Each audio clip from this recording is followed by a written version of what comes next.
Oh, hello. How are you? I'm good. Awesome. Then now you can take over. I have like in real life or in like IRL, you have like 3 seconds to like make your impression. On Omegle, you have like less than that. That is correct. So you're gonna go get a beverage? Yes, and then go to the bathroom too. So can you like entertain this stream while I'm away? I guess I'm posting now. Yes, you Okay. will. You're really helping me. That's the reason why I always need co-hosts, because otherwise I can't leave the screen. I'm so annoying, right? And because I need to go to the bathroom all the time because I drink so much when I'm on live stream. So yeah, I will be back very soon, right? But I'm still gonna have this Omegle thing up, so that's gonna be fun. Okay. This has nothing to do with the stream at all. Like this particular stream of Racepilling, but I've just been thinking so much about people's opinions of Israel. Well, that's going to get me this stream banned. Is there someone there?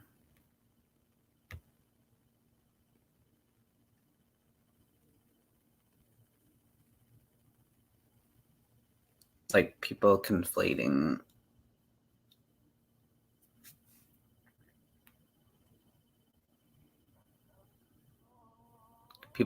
the nation of Israel in the Bible versus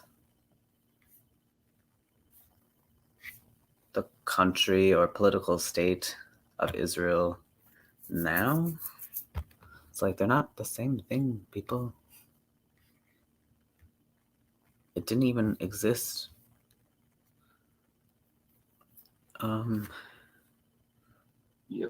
Jay Willie, you're missing a lot of people. I hope you can get back here soon.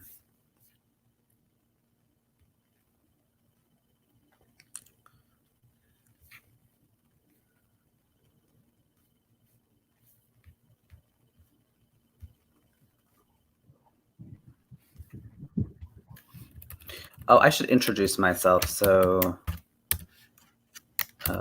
I'm Kapow, and I have a YouTube channel that is mostly about dance. Well, yeah, it's just about dance, really. Called Raw Unplanned Dance. So if you ever want to check it out, you can.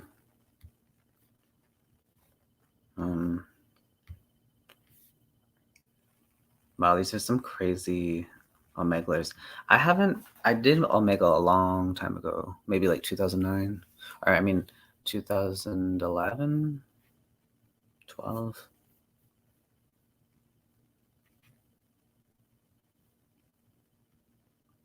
If someone doesn't see a face on there, they're going to go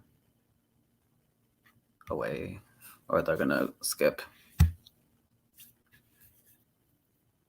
I'm interested to see what Jay Willie has to say in this Racepilling stream. People's concept of race is very weird. And antiquated.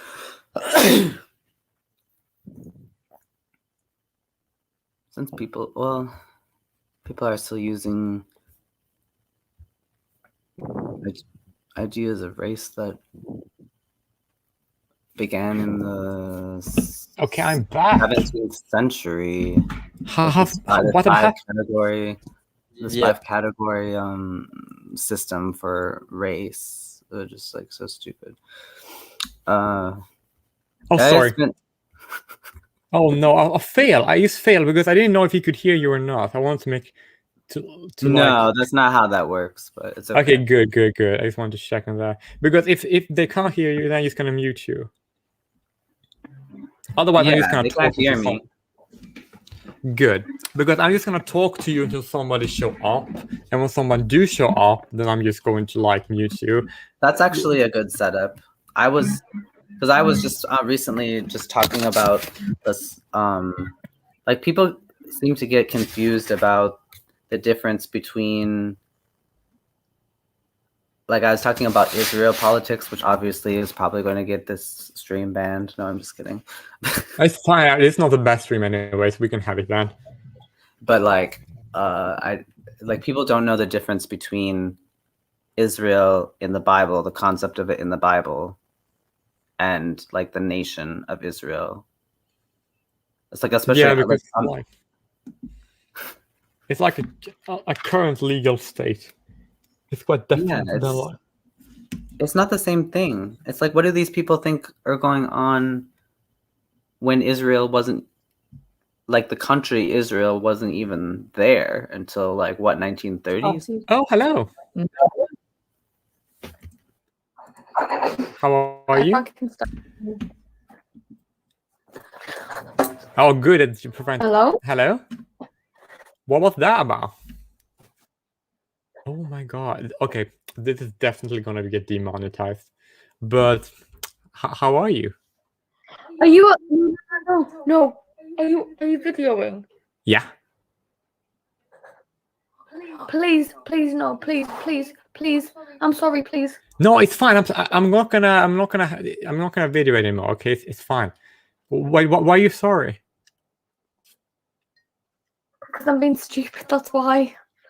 No, you're not being that stupid, because at least you realize like you haven't done anything bad. It's fine. I'm sorry. Just can you delete that footage? Sure, I delete. I definitely delete 100%. I am 12. No. So. Well, it's definitely deleting it. I'm deleting it now. If my mum and dad saw my sister do that, they'd be so angry. My mum would really angry at me. Oh no, this. Well, she's not gonna find out, so it's fine. Thank you. You're welcome. Thank you. What the fuck was that?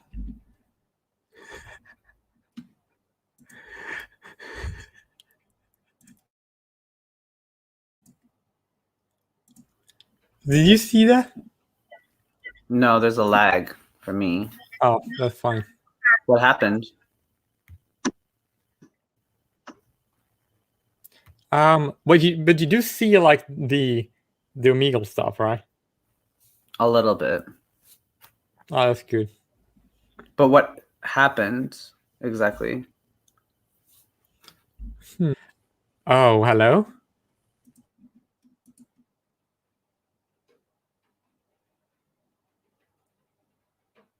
What is that?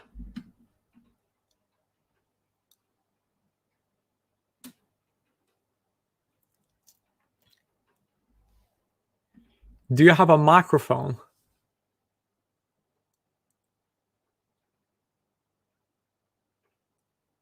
Oh, okay. He's typing. Yeah, hello.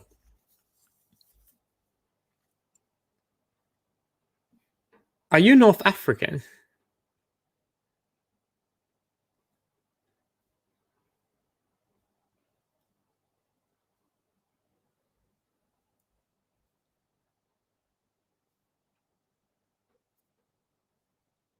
Oh, you see, I was correct. That's pretty cool. Are you in like Algeria currently, or like in France or somewhere?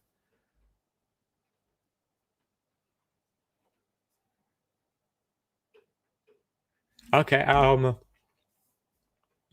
So, how old are you?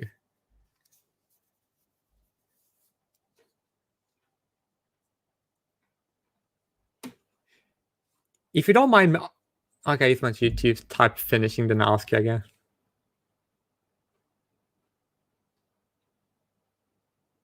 Your mostly was pretty impressive. I managed to guess right in the first try. Well, it was a pretty broad guess. So.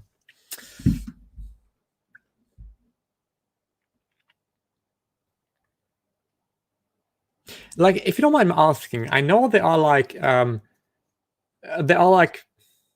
never mind. I just want to ask you if are you like are you like genuinely like Arabic speaking Algerian, or you like Amasid, like Kabyle or something like that?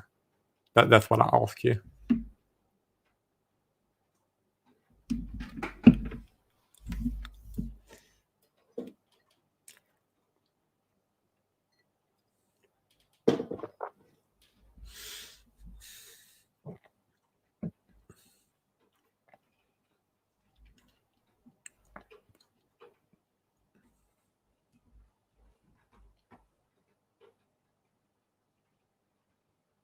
Am I? No, I'm not Kabyle.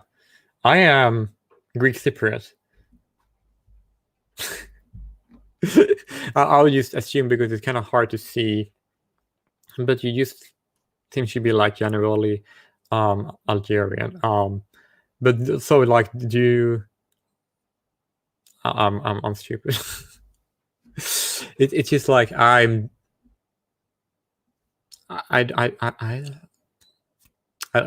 just lose my words. But you don't have a microphone, right?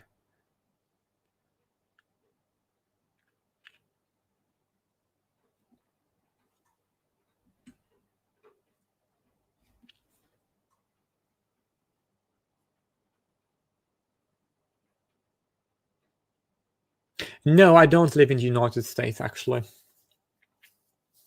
Yeah.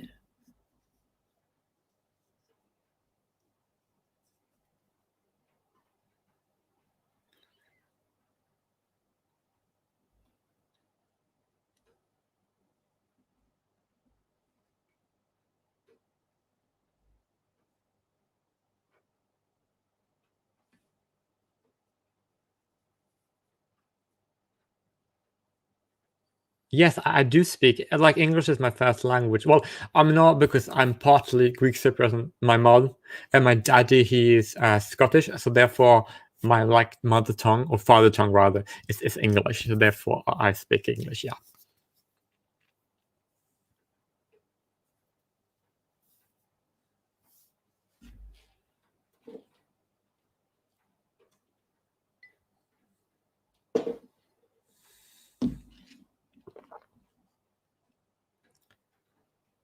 Well, I usually never tell people where I live.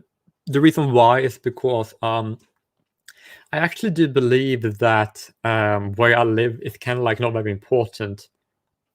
Like, look here. Regardless of where I'm born or where I live, if a Scotsman have a kid, then that kid is going to be a Scottish kid.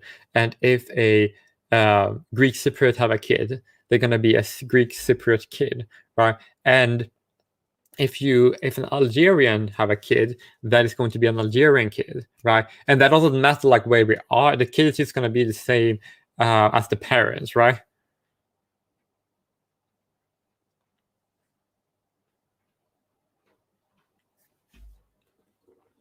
I think you must be one of the most.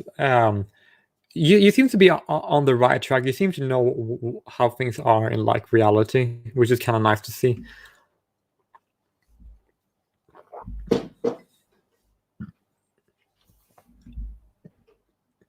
I'm pretty nervous when I'm online. That's the reason why my English isn't as good as it would otherwise be. I don't know what farang means. Oh, do you mean farang? Do you mean like Frank? What is farang? Oh, you mean Frank? I'm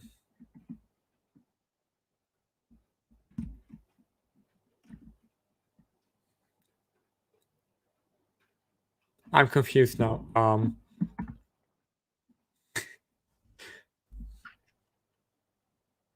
But no, I just can wait until you're finished.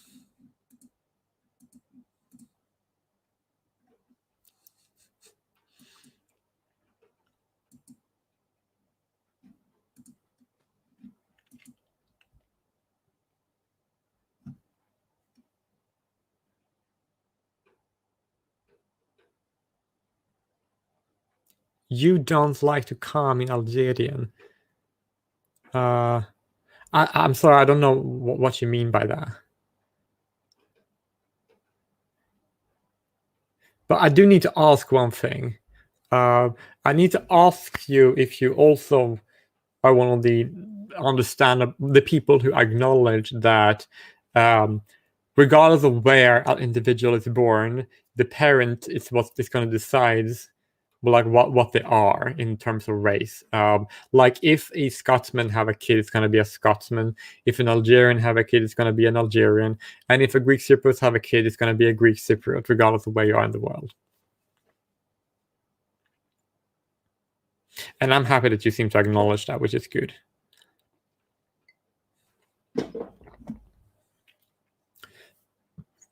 which is a good thing. I actually have no problem with immigration, actually, and I do believe that all people, well, most people are good. Like, I know I'm not someone who discriminates based on, if that makes sense. I really need to do this more often. I'm so nervous. Well, not really, but still.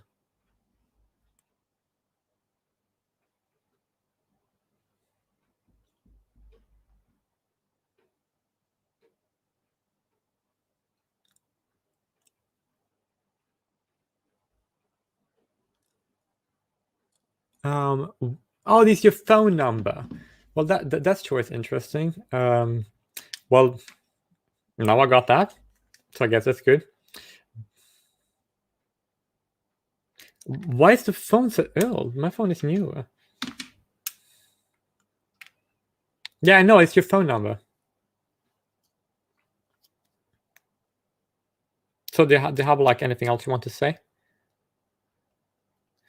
But may I ask you a question? Do you agree? Because I think it's important that my DNA exists in the future. Do you also think it's important that your DNA exists in the future?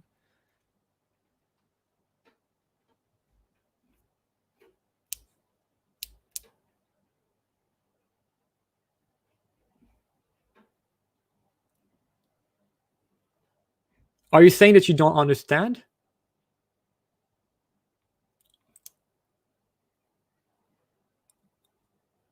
Oh, okay. I can rephrase it. Is it important for you that Algerians exist in the future?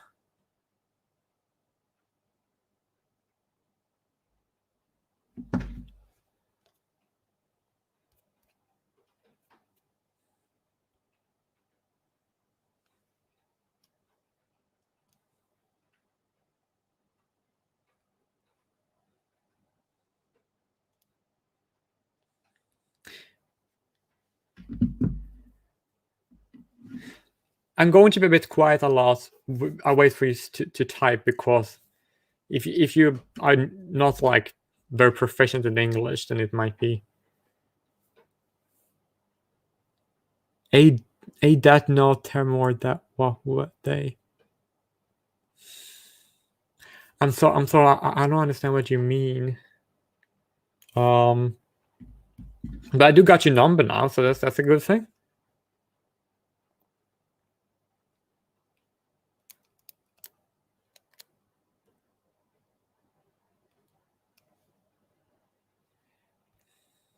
You see, I have it right here. You see here it says, you see the number.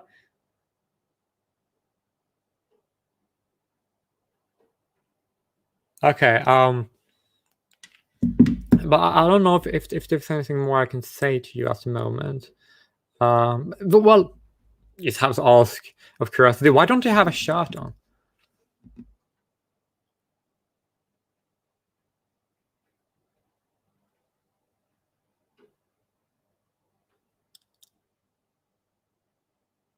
Is that your microphone?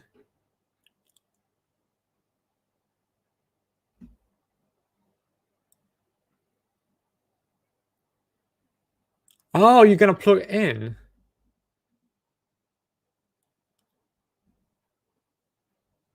Yeah, I can see it's good. That's very good.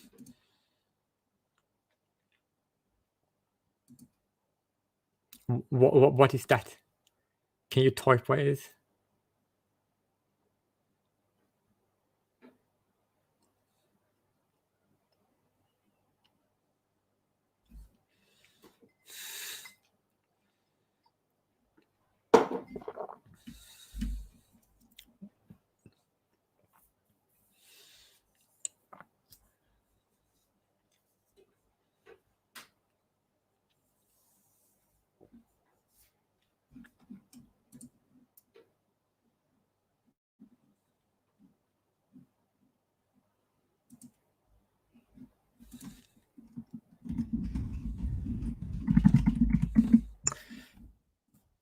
I don't know what more Yeah, you can wait until the type finishing.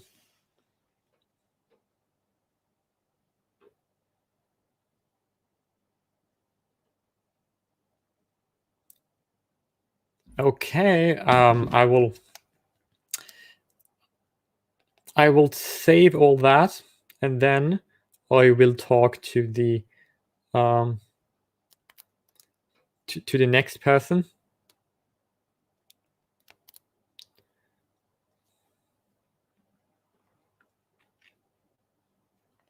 That sounds like a good idea. So, therefore,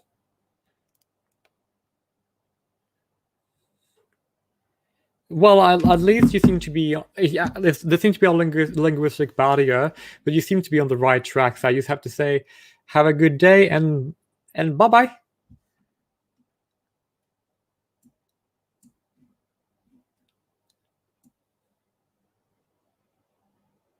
Or do you want to say something else?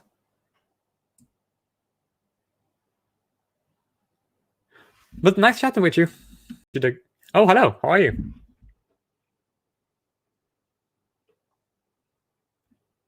Wait, you don't have a microphone? Wait, you can't hear me?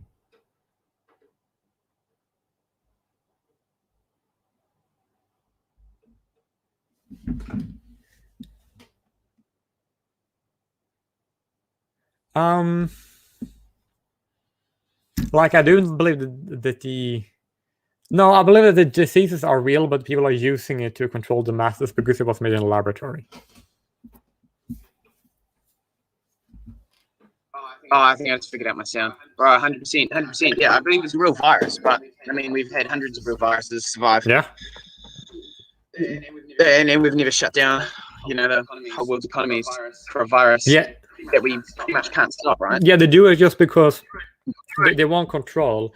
Have you ever heard the phrase, when everything you have is a hammer, everything looks like a nail? That's an interesting way to look at it. Yeah. All right. That's very interesting way to look Thanks. It is true though, because if you have the power that the governments have, then that's basically, you are in the situation where you have only a hammer, right?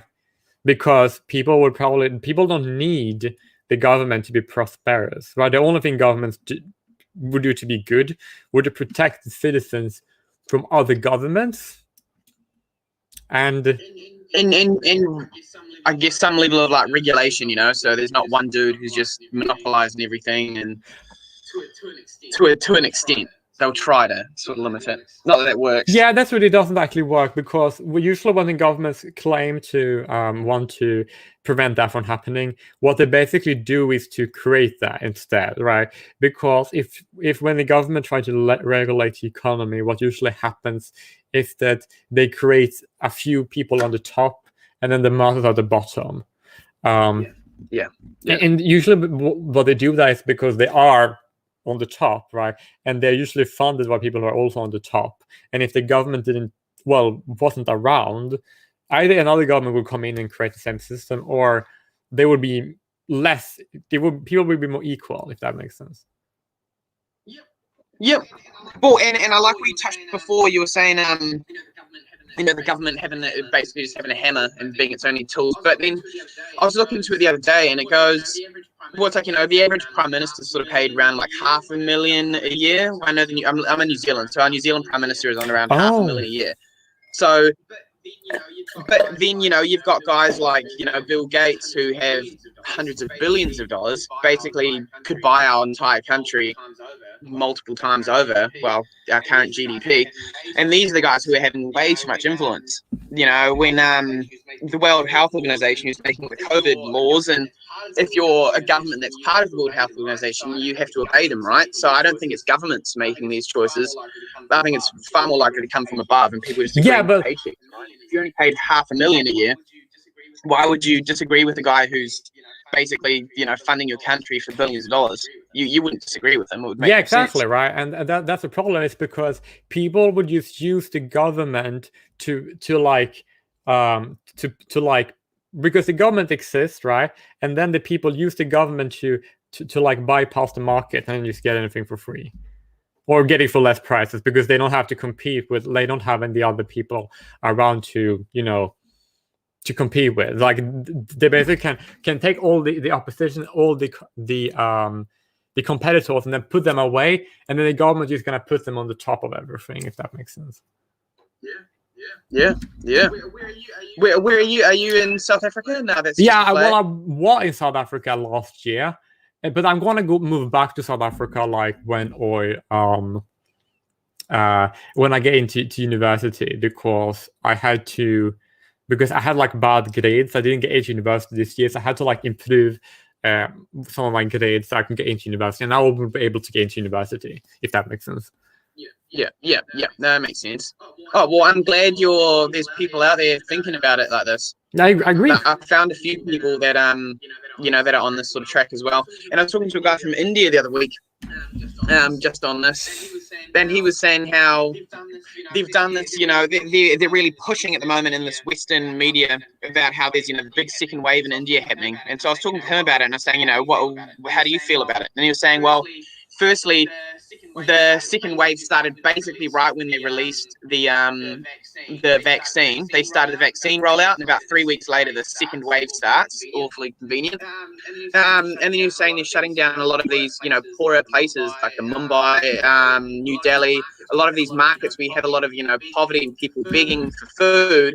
Now they've closed it all down. You've got people now just starving, dying of starvation, because there's just no way that the government could ever supply for all these people. The only way they were surviving before was what little work they could get.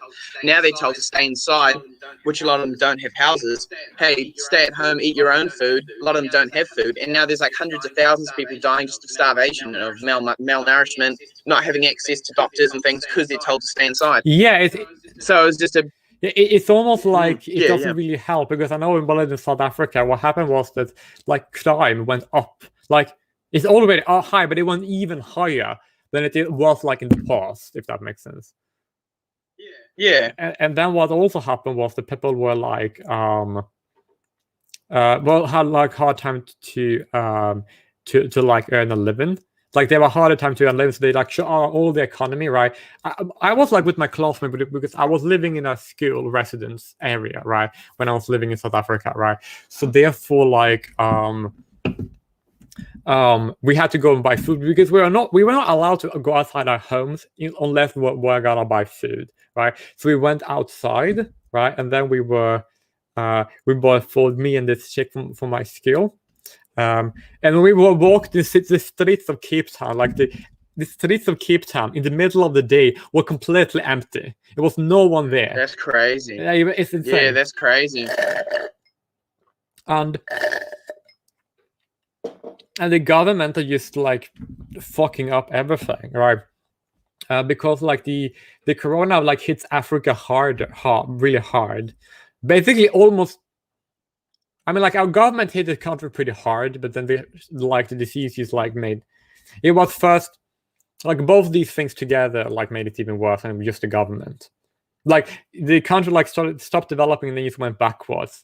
But that's what the government already did. It's not the COVID just did it more, or the COVID regulations did it more, if that makes sense.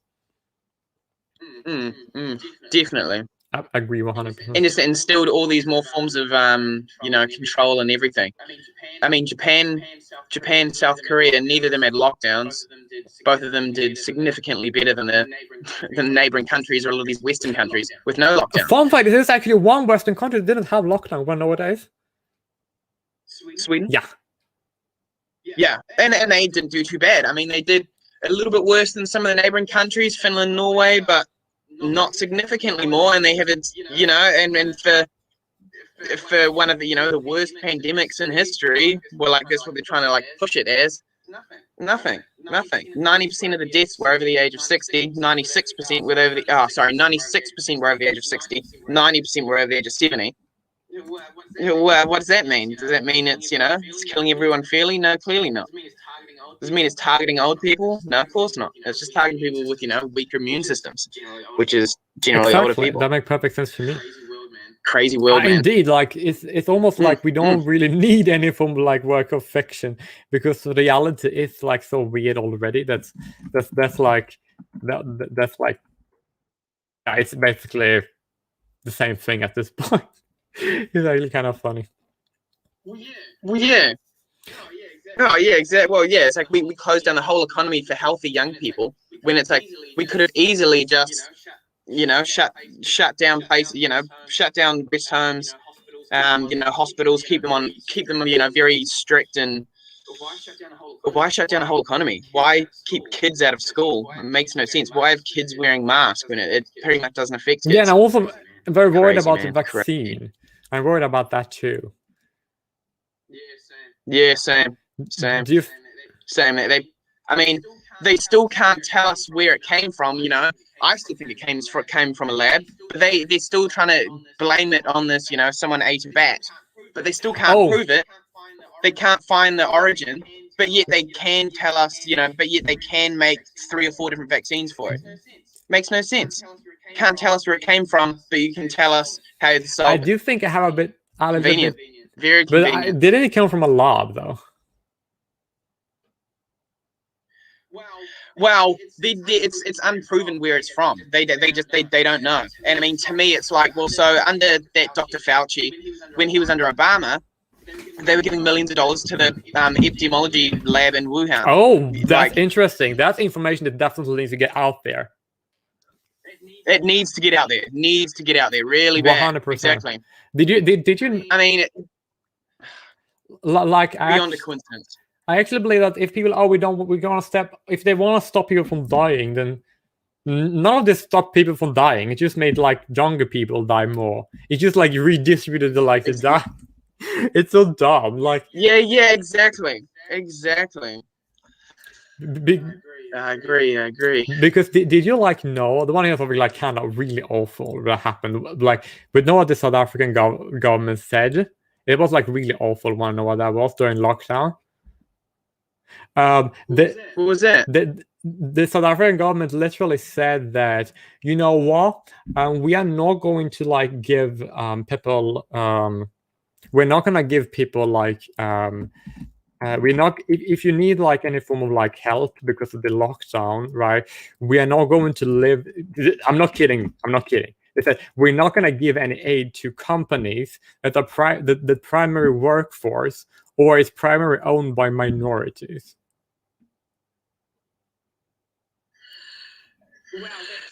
Wow, that's wow. Did they explain this? Was this the... Well, they said that Wow. if they were primarily owned by minorities, then they should have thought about this before they were primary minority owned, and they said they want to make it more equal, and giving it to just comments owned by minorities would give disproportionately more to minorities for some fucking reason, which is insane. This is the most It's I was because my. I mean, I don't mind Trump. No, go on. I was gonna. Yeah. Well, I like. Sorry. Yeah.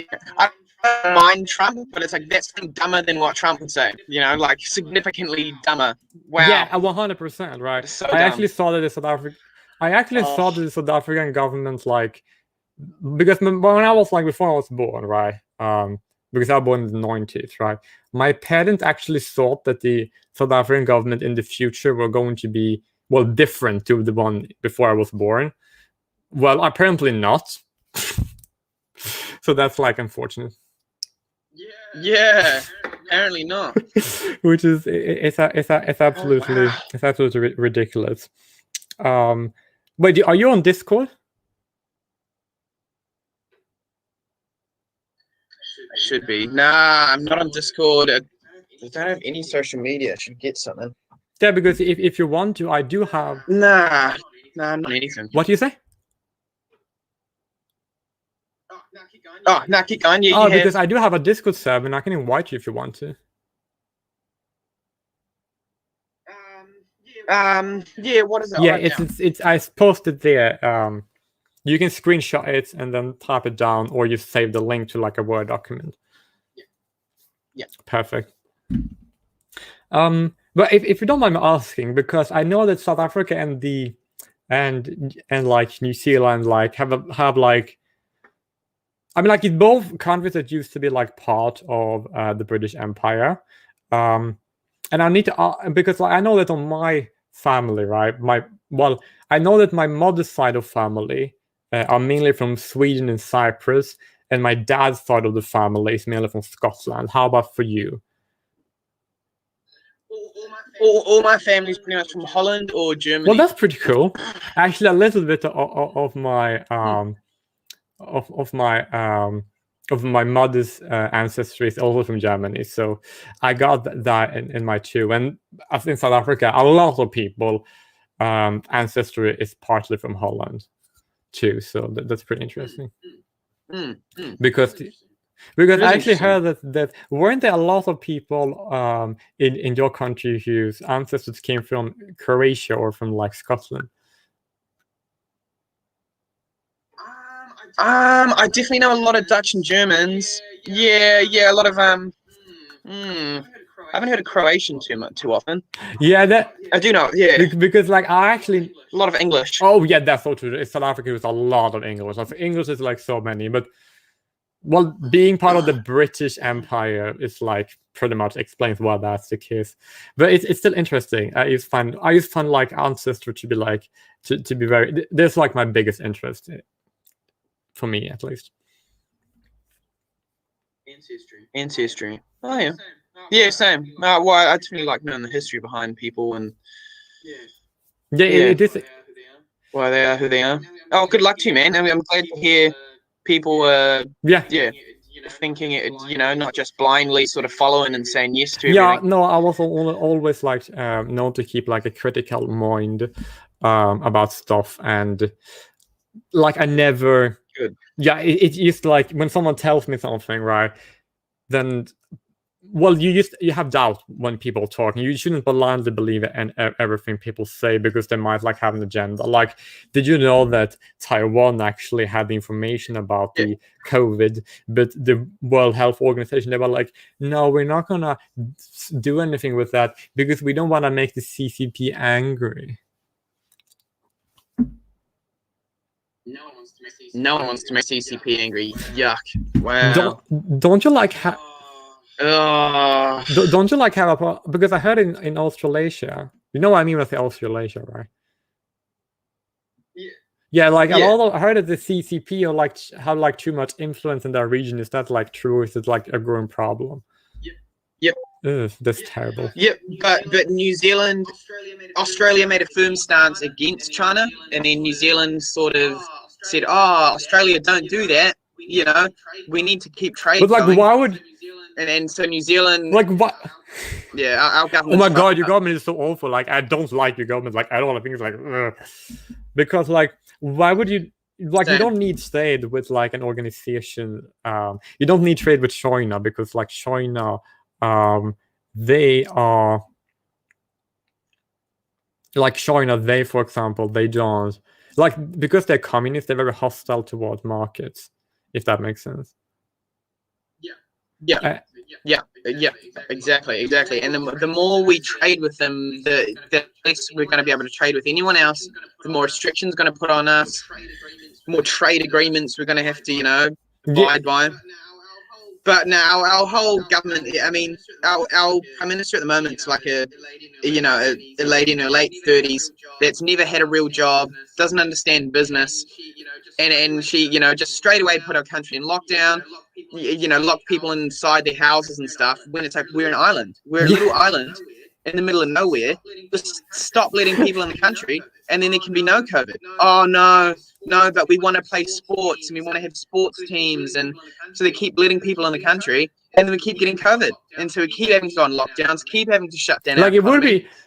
Makes no sense. I remember that Namibia when South Africa got the COVID, Namibia was kind of like nobody can enter or leave the country until later because of COVID. That's what Namibia did, which was a good thing, right? Nobody could go there because they didn't want to spread to come.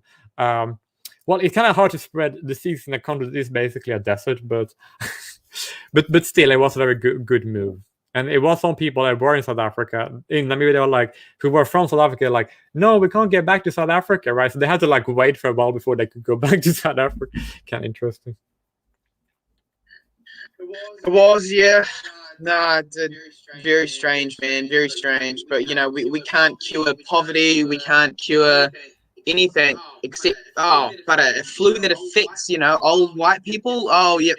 We better shut down the whole world for that.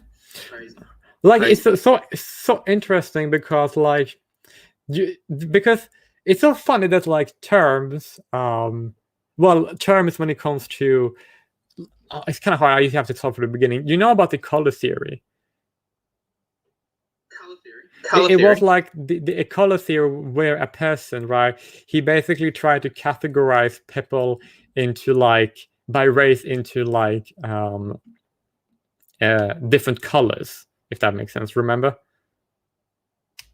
Yeah. He basically used the term black, white, red, yellow, and brown to like classify people, right? And then and then like the color theory was like debunked. You know about that, right? I'm reading about it now. Yeah, just opened it. Yeah. I don't know if it's called color theory. I used to call it that because it's like simple. So it did it. Well, color theory came up. Really? Yeah. Well, that's interesting, right? But fun fact is that like because I'm very interested in like genetics and ancestry and anthropology and stuff like that, like the color theory like was like debunked before like we were like even born, right? But like the terms such as that the color theory like suggested, such as white and brown, to referring to people by race, have like been debunked, but like the terms are still used for like reasons. I do think they have like some sort of utility, but like barely. Does that make sense? Yeah, that makes sense. Because if you like terms, use terms such as, for example, Germanic ancestry, right? Like that would be an accurate thing because, according to the anthropological science, the Germanic like people is like an accurate genetic classifier of people, while terms like white is not. Does that make sense to you? Yeah. Well, that's good. No, that does make sense. Yeah. And that's like I find it kind of important to like to like spread the word about that because it's very interesting that people know about like reality. But I think that I know you can relate to that because isn't that what you do as well? Like you opened with like talking about the COVID stuff, which is very good. And I really appreciate that because you are correct about that. So you're like on the same page as me that like I want to like spread awareness about like Definitely. I feel like that's the biggest thing in the world right now. I used to talk to people a lot about 9/11 and things like that, but now COVID is the big one. But that's good. No, I spent a long time. No, it's very good that you do that because I basically do the same thing. But my general like focus of area is basically when it comes to like ancestry and genetics and what people, because I find it to be very important because people's ignorance about the topics is exploited to control and abuse people, which is like bad. So therefore, spreading the truth about this. It's a big topic right now. Yeah. Well, yeah, and I mean, a white person is like demonized by everyone right now, right? But then it's like, yeah, exactly. What's the definition of a white person? Right. Because no one's just one race. No one's 100%. Well, not many. 100% this or 100% that. We're all mixed. So what is I'm sure if you went in my genealogy somewhere, there would be, some minority race. So am I not white anymore? Well, as I've been like suggesting to the color theory, like that's been debunked. So technically, what race people are according to the colors, like white or brown, technically nobody is white or brown actually. But so technically, if you are German ancestry and Dutch ancestry, if you combine all the people in your country that are that way, I think that would be like a minority. And the same thing for me, right? How many people in South Africa are of German ancestry, right? Even if we take only white population, that would still be like not all of them, right? And when it goes to like the Greek Cypriot or the Scandinavian and Scottish part, that's also a minority. So technically, if you go to places, so technically you would, and I would technically still be a minority regardless, if that makes sense. Because like the reality is that Yeah. is that all the different like ethnicities are like they are different. So technically we are all mixed, because like if you are part Dutch or part German, you are technically mixed, and I'm also mixed because I'm part German and part Scottish. That's also like a mixture. It's just that people don't call it a mixture because, according to the color theory, which was debunked before I was born, it's like the same race, which is not, because like science knows that it's different, because whenever a population exists, right, then it separates, right, because of genetic drift, they're going to become different, right, and just because they have the same skin tone, that doesn't mean that they're the same. For example, like if we take like a Rohingya, for example, they are Indo-Europeans just like us. But if we take, for example, a Basque, they're not, right? So technically we're the same race as the Rohingya and not the Basque. Does that make sense to you? Yeah. And that's like what. Interesting. Thanks. Okay. I do appreciate it. Interesting, because like this is a very interesting topic, because I'm like worried I might be bad at explaining something in an interesting way, and because of that, people might find it uninteresting. But I'm happy that I'm able to present it in a good way, and you are too, by the way, because I do. You're very good at presenting things in a way that makes it interesting. Does that make sense? Thanks. Yeah. Well, I've tried to explain to a lot of people, I guess, now, and a lot of people, if you put too many words in, they'll just, shut down, and they don't want to listen, and now you're just talking crazy. So you do have to carefully sort of pick how you word things. Yeah, it is. Yeah, it's very important these days. No, No, what you're saying is interesting. It's good. Yeah, anyone who thinks out the box is interesting. Yeah, I read it too, because like I have like this idea, if you want to hear it. Like I do think this is like very fundamental to not just human nature, but nature in general, for like people to like make sure that they're to like want to make sure that the DNA exists in the future as well. Does that make sense? Yeah, yep. Yeah, that's why we have kids and stuff, I guess. And I think it's so weird, because like if you look at the media, right, they seem to like have pathologized like that natural instinct with like every human organism. It's only the Western world have done that. Like that's like never been like normal in any form of like, not just only human, but like civilization or just existence on this planet before. Yeah, it is weird. It is interesting, but because it's funny, because like I said before that it's very important why I kept saying that the cult here was debunked before I was even born, right? So therefore we know that we would have been technically mixed before we were born, right? And the knowledge about that would have existed before you were born. And then people are still using the term white as a form of demonization of completely arbitrary ethnicities, right? Because I know that because they use the term white as a label for people of Middle Eastern descent, right? When they want to, right? But they don't call like Jews and Arabs white when they want to pitch those people against those of European descent. Does that make sense? It's like divide and rule. It is, yeah. And that is. So it's like No, go on. Well, yeah. So it's like these terms are almost getting like brought back purely to just cause separation and cause division. Have people yeah, that's all true.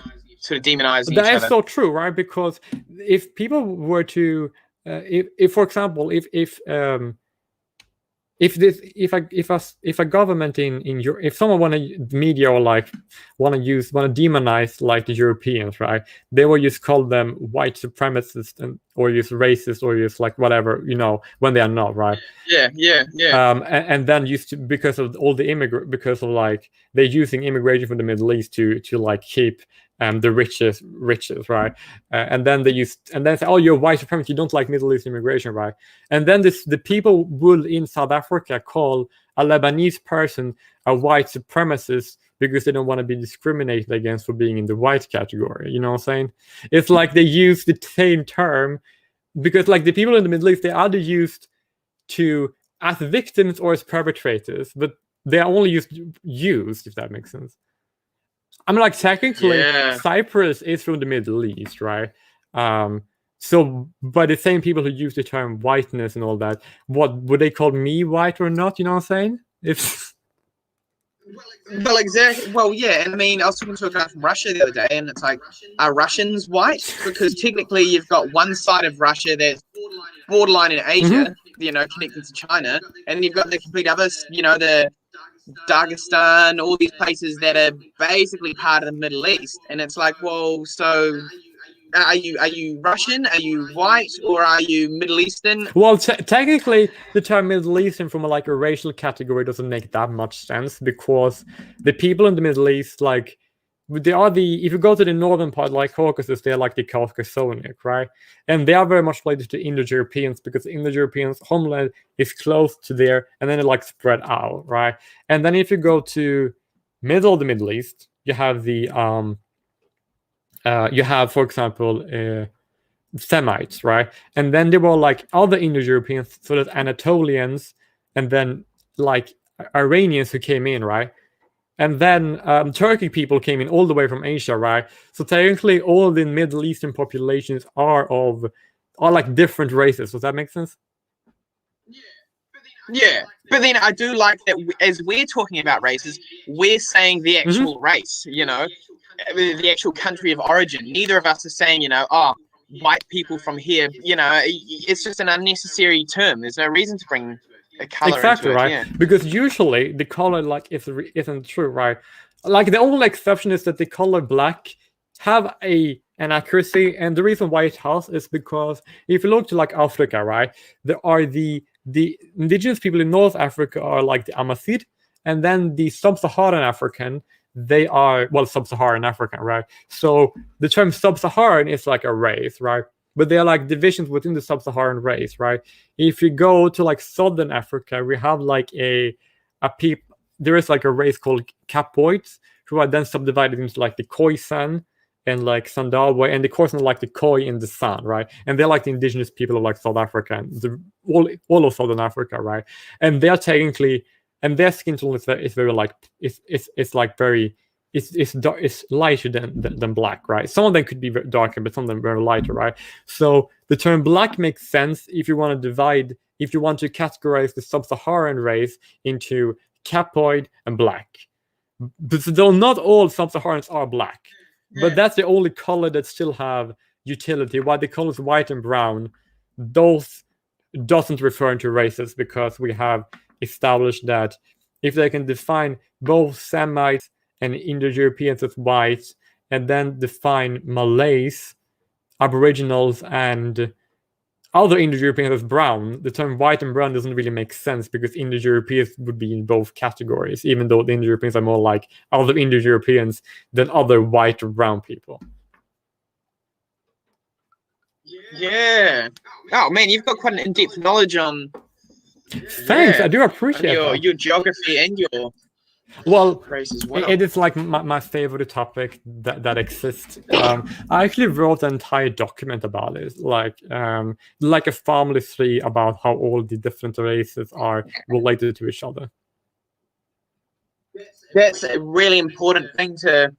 Yeah, that's really important information in this day and age. Thank you. Shit. Hey, good luck to you, man. I better go, but yeah, good luck to you, man.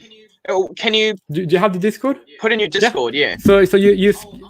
I'll you copy paste the Discord, right? So you have the link available, and then save it to a Word document, and then so make sure you do it before we go, so you still have my contact information.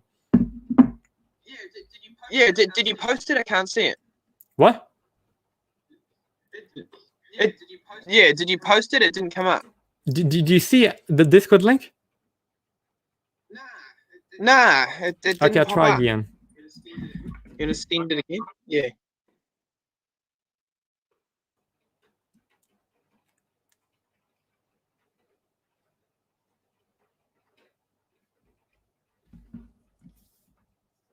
Have you seen it? No, it just says you're typing on What the screen. the fuck? Well, we can give it a minute, and then and then when it's gone a minute, you can see if it's just slow. But have I sent you any messaging? Nah, nothing on my screen. Well, I do have a YouTube because if you have my YouTube, right, I usually have my Discord on there. If that makes sense. You want? Yeah, that'll work. Okay, good. Yeah. I send you more YouTube instead. Yeah, maybe just send me a link or something. See if something pops up. Yeah, I'll do that, right. Here you go. I posted my YouTube right now. Does this work? Ah, there you go. You see it? Yeah, that one popped up. Okay. Nice. Yeah, sweet. Okay, cool. I better head off to work in a minute. Good to talk to you, man. I'll Make sure. I'll add you on. Yeah. What's that? Do you follow my YouTube channel? Yeah. Yeah, that popped up. Perfect. Yeah. I'll go check that. I have not added my Discord to my YouTube yet, but I will do it like today. So just checking a little bit later today, you'll probably find it. Perfect. Cool. All right. No worries, man. See you. See you later. Bye. Bye. That was awesome.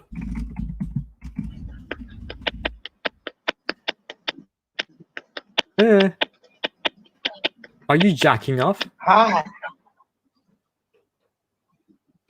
Oh, what? Hi. Hello? You speak English?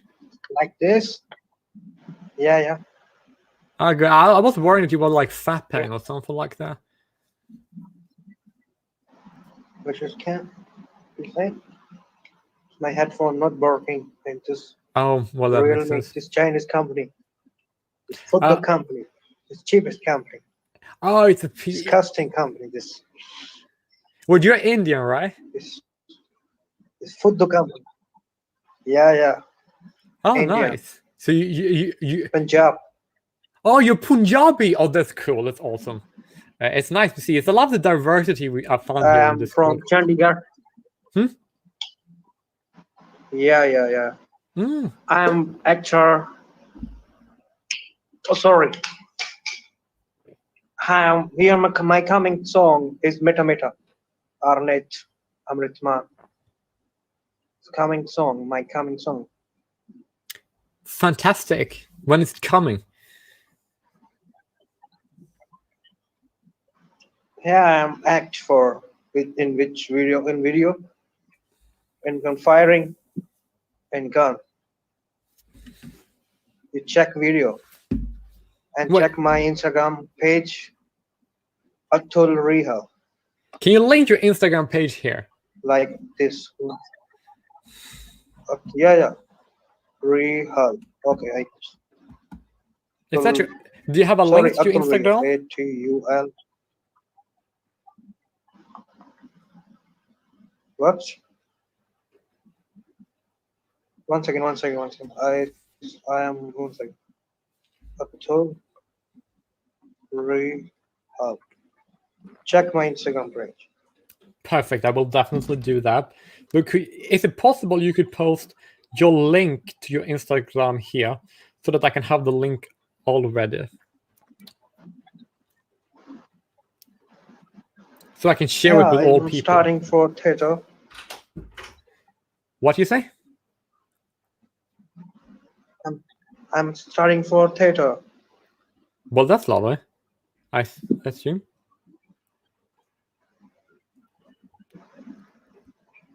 Atul Rihal. No, I got you. It's a private Atul account. Rihal. Yeah, you send mine, and I am send me. Okay. My Instagram is Okay, here's my Instagram. Send me Atul Rihal 3766. That is my Instagram account. It's lovely, isn't it? But may I ask you a completely different question? Yeah. Which year? Okay. Do you agree with me? Do you want? Because One I second. want I'll this. check. I want my DNA to exist in the future, right? Do you want your DNA to exist in the future?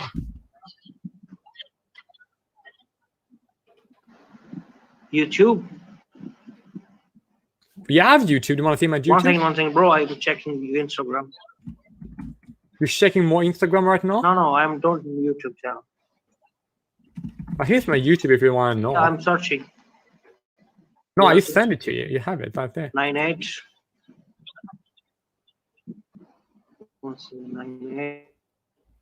98. 98.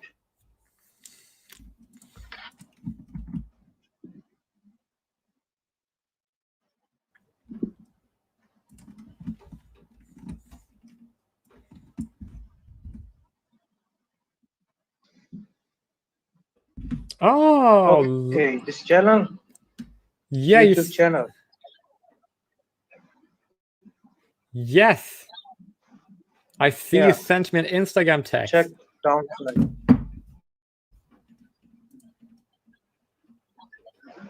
Yeah. One second, bro. Sorry, I don't hear you very well. You're not coming here. I'm not coming. What? Yeah, you only send me. I sent you You what? send me your message on Instagram. Okay. Hi, anything. You I did send you an Instagram message. okay? I'm gonna send you my YouTube too. It's gonna be fucking amazing. You're YouTuber. Well, yeah. So no, not really. I only have like 200. Which your name? YouTube name? Channel name? I posted. Well, my YouTube name is. Here's my YouTube name, right? That's my YouTube, and I'm going to send you my YouTube on Instagram. It's gonna be a pleasant surprise. Yeah, bro.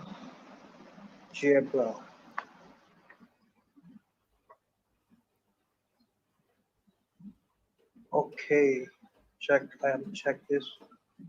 But in the meantime, Okay. may I like? Hello, bro. Yeah. Yeah, bro. So I couldn't. Coming. It's my voice. Yeah. Wait, you have a wife? Speak. Okay. No. You speak now. Okay. Speak. Okay. Isn't Punjab being divided by India and Pakistan? What do you think about that? Yeah, Punjab in India and Punjab. Sorry, Punjab, two different states. Yeah, it's one in India and one in Pakistan and India. Same language, Punjab. Yes. What do you think of the? What do you think of the fact that they're separated into different countries?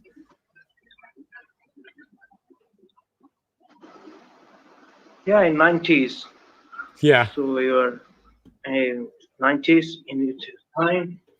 It's a different stating two countries. Yes. Is you're dividing two country, and your enemy, you Pakistan, your enemy, so Indian. So you not like you India, and Indian is not like Pakistan. Okay.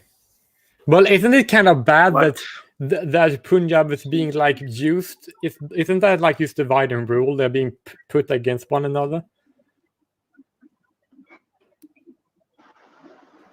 Food. No, but isn't the Punjabi people? Aren't they like being pitched against one another because they're different countries? They're enemies. No, bro, no, it's not enemy. You all, it's politics. Your enemies, or you say it's you are firing and anything. So, but any man for in Pakistan is good man. Yes. And all public is good. But aren't I'm from Dubai to But aren't India? my Pakistani friends. That's have good. That's debated. good. Because you should never allow India and Pakistan to pitch the Punjabi people against each other. Never allow them to do that. No. Not coming. Not allowed in India to Pakistan. Okay, but you, Pakistan not allowed. but isn't that kind of bad that there are like Punjabis living in both India and Pakistan, and then they are being divided, and then they can't go and meet each other across the border? Isn't that like a bad thing? Yeah, he's Indian to Pakistan. His your mind is their terrorist for attack in country India. So many attacks in India. So this is terrorist country. Is So yeah, is Pakistan a terrorist country? yeah, a lot of terrorists in Pakistan. Yeah, that makes sense. Because like I'm not really a big fan of like Pakistan country, but I don't have a problem with the people in Pakistan. Does that make sense? Yeah. But, But Dubai and other country, a lot of Pakistan and Indians are with working, yes. with working all, and this is loving for it. Yeah, loving for it is my friend. Although I'm from Dubai, and Snow White Garments is my in company name, Dubai, and I'm working through air for Dubai, and there was a lot of my friend in Pakistani, Filipino, and a lot of this. So yeah, this nice guy, but Pakistani. What is different issue for uh, you know Yeah, this country. I kind of get that, but don't like Indian politics. yeah, but wasn't like didn't like Punjab exist, right? And then right when British Empire took over all the regions, right? And then the Punjab was like divided by India and Pakistan, right? And then India and Pakistan India and Pakistan, they're like enemies, right? But like, isn't it kind of like bad that India and Pakistan are enemies because they're trying but like because they're Punjabis in both India and Pakistan, and are they like using the Punjabis against one another, and that's bad, right? Yeah. A lot of Punjabi, big Punjab in Pakistan, Lahore, like in a lot of speaking Punjabi in Pakistan. Oh yeah, absolutely. But aren't the country Pakistan and the country India using Punjabis against one another in a bad way? You know what I'm saying? Yeah. And in politics, in media, for your so badly your news, and there is attacking fraudulent, and it's it's very fucking disgusting. What is what is disgusting in particular? Media is you're ever talking to hate in Pakistan media. Yeah. So every speak to yeah. So in India this is not, but it's man, and the hair is public. Pakistan public is all it's good. Yeah, I believe you. 100%. Yeah, it's but and yeah, it's a very big issue for Pakistan and India. Is for terrorists, attack it, and yeah. Yeah, that's bad. But like, but isn't it kind of annoying that like but my point is more this, right? I do agree with you. And I will need to ask you, but are the Punjabi people being treated good in both India and Pakistan, or are they treated badly?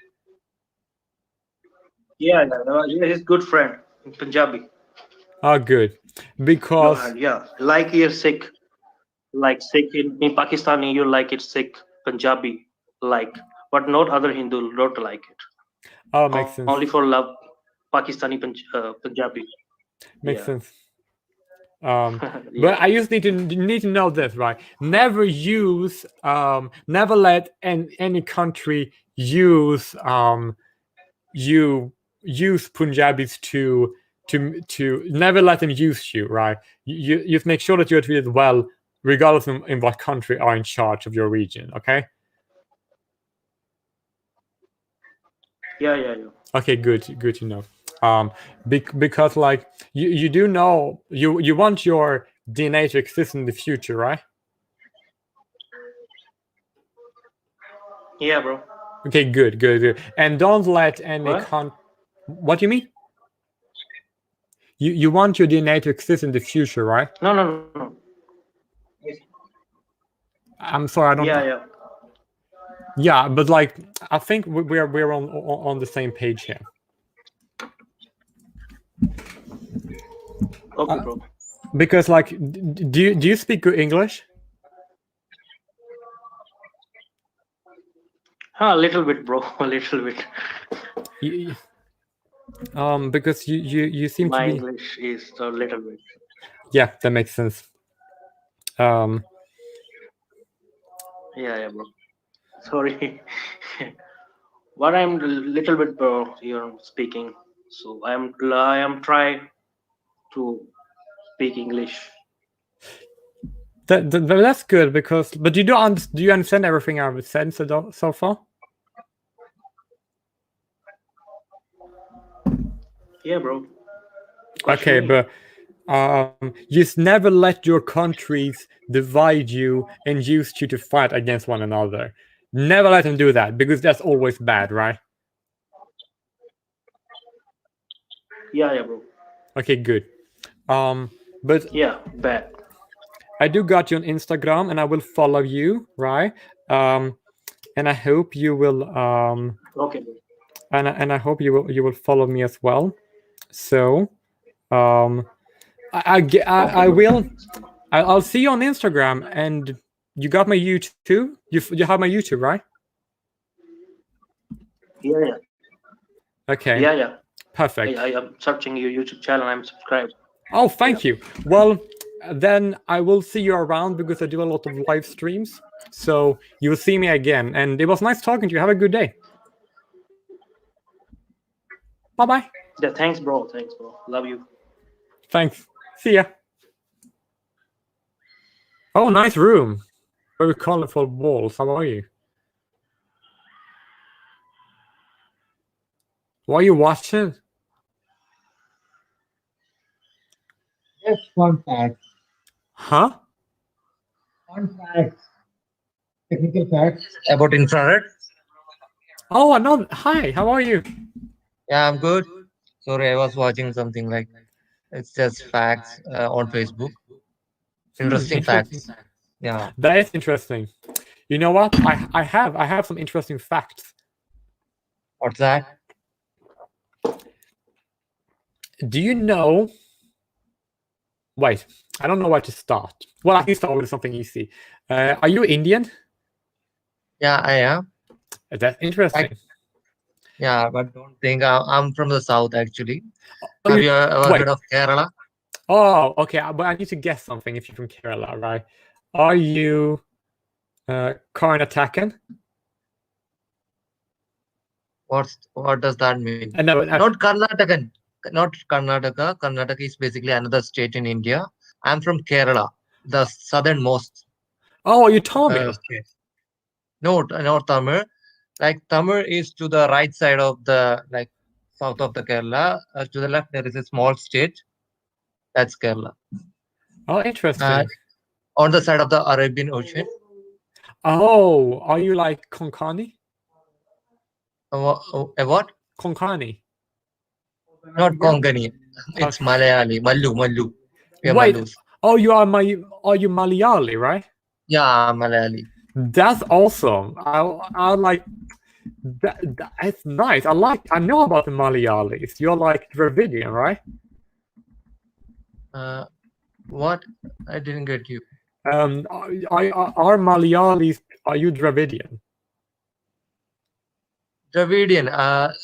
The Tamilians and Malayalis, they are from Dravid Empire, like the descendants of Dravid Empire. Yeah, Yes, and Mughal also. So you do know some history about India. Yes, I do. It's interesting because like what I'm doing now I find ancestry and all these things, all these people to be very interesting and important.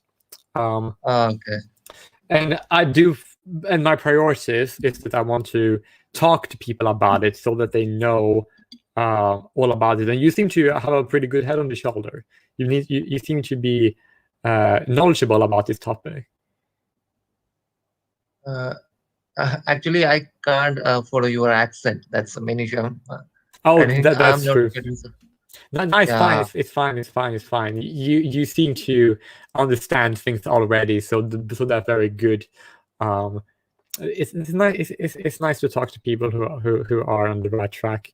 But it's like if you look to English, the English language, right? Different dialects have a hard time to understand each other. Isn't that true?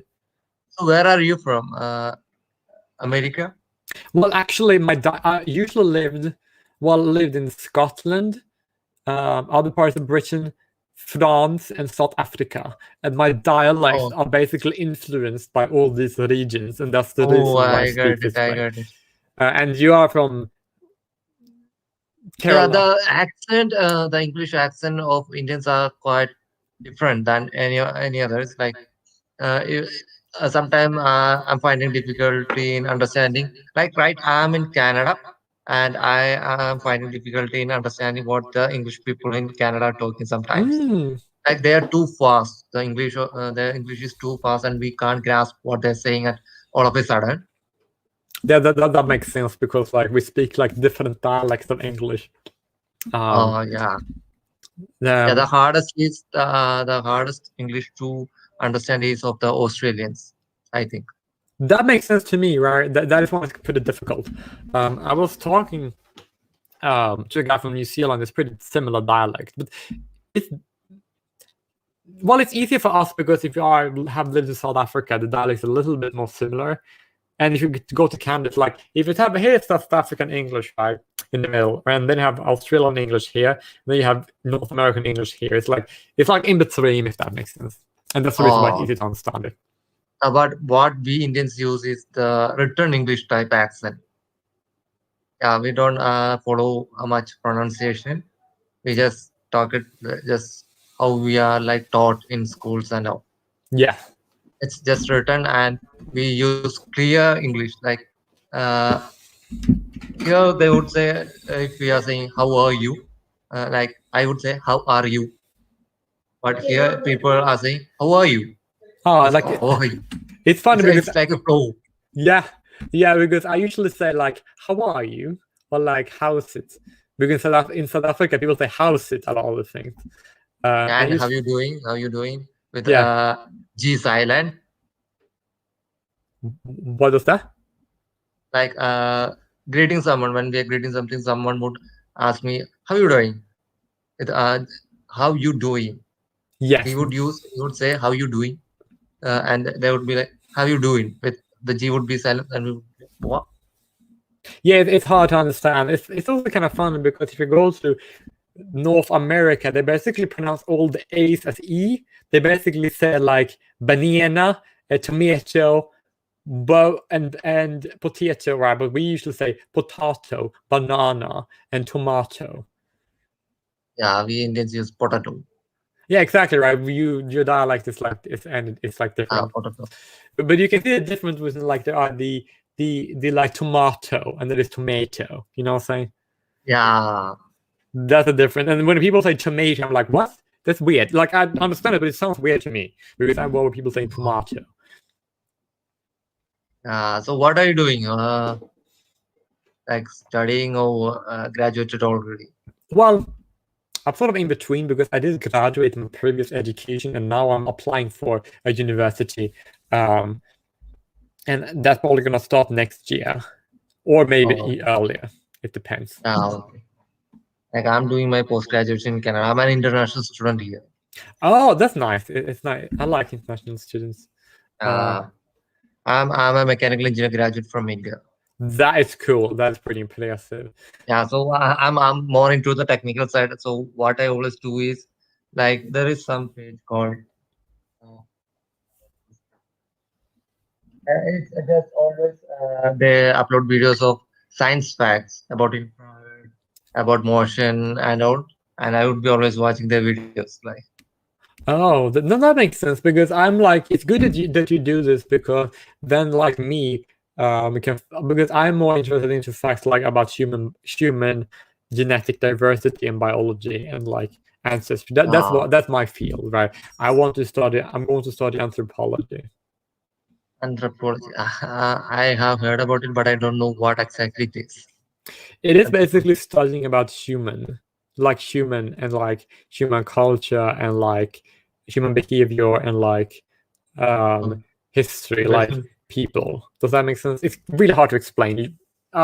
Even though like anthropology, it's more like the field is very broad. It contains the subject I'm interested into, right?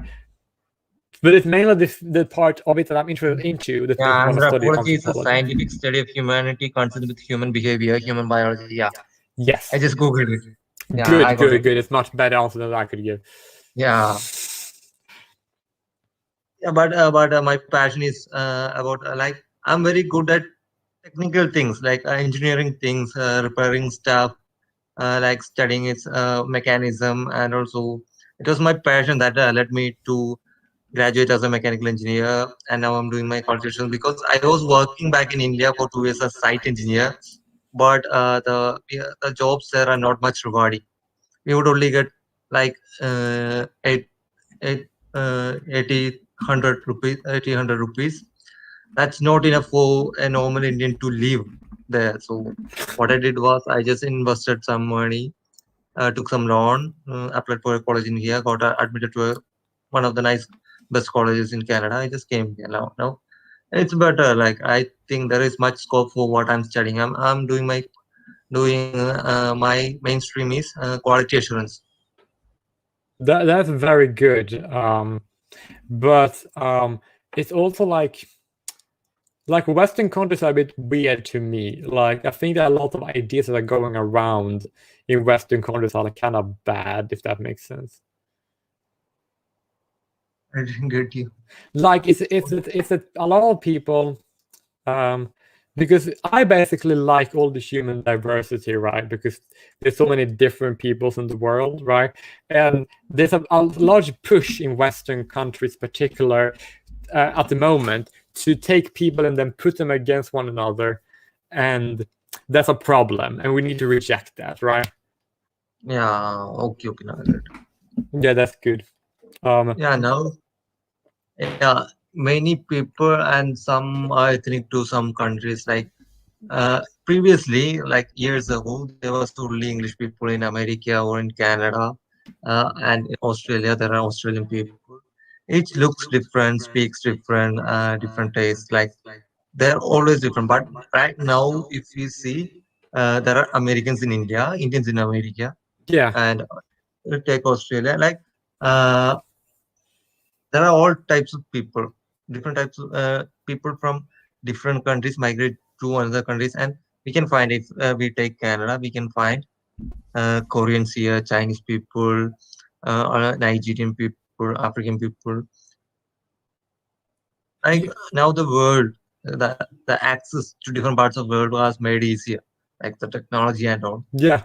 For you to study, I was talking that for you to study human diversity, you can just see and watch people that are in your country. You can see many diversities of people. Like they might have, some of them have migrated from their country to your country, so you can see their culture would be different. Always, how many years they have lived in your country, the culture would be same as that from where they are grown, where they are born and brought up. Well, I guess that kind of makes sense, but it's also true, right? Because me, like, I know my mother's side, we are mainly German, right? And on my dad's side, I'm mainly German and Greek Cypriot, right? And Swedish too, right? But on my dad's side, I'm Scottish, right? And regardless of where I would be born, right, I'm still going to be a German and a Scottish, regardless of where in the world I'm born and where I live, right? Oh, yeah. But that's good because we like diversity. Just like, regardless of where you would live in the world, if you have like a family, right, and you have like a children, right, those children are also going to be Malayali, regardless of where in the world they're born. Does that make sense? And now it's we can't assure that people that a Malayali should marry another Malayali. Now, like I That's have good. seen many people, many Indians marrying English people, and many English people marrying Indian. Oh, and then you many get the Korean. Anglo-Indians. Yeah, that's it. That's what happens if you have an English person, Indian person having kid together. Yeah, You have the an same Anglo-Indian. thing. The same thing have been practicing in all other countries, but now it's started to take effect in India also. Wait, it's happening more in India. Like Indians, they earlier take 5 years back, they would most of the people only would marry someone from India only. They Okay. wouldn't marry someone from another country now. But right now they are starting to like, no matter what, they are human. Why should it be an India to get married to? If you like them, marry them. That's it. That makes Now sense. people are being more liberal. Yeah, like basically people can marry like whoever they want, right? Because, but it's good. But if some people only want to marry their own people, that's also good as well. If that makes sense. Yeah. Like if they want to, if someone, for example, say, if I were to say, you know what, I am of German or a Scottish person, right, and I Like, only want to marry other like, people who are that way. yeah. If I were to say that, would be fine. Like I am open to marry other people, but if somebody says that they only want to marry their own people, that's fine too, right? Yeah, it is.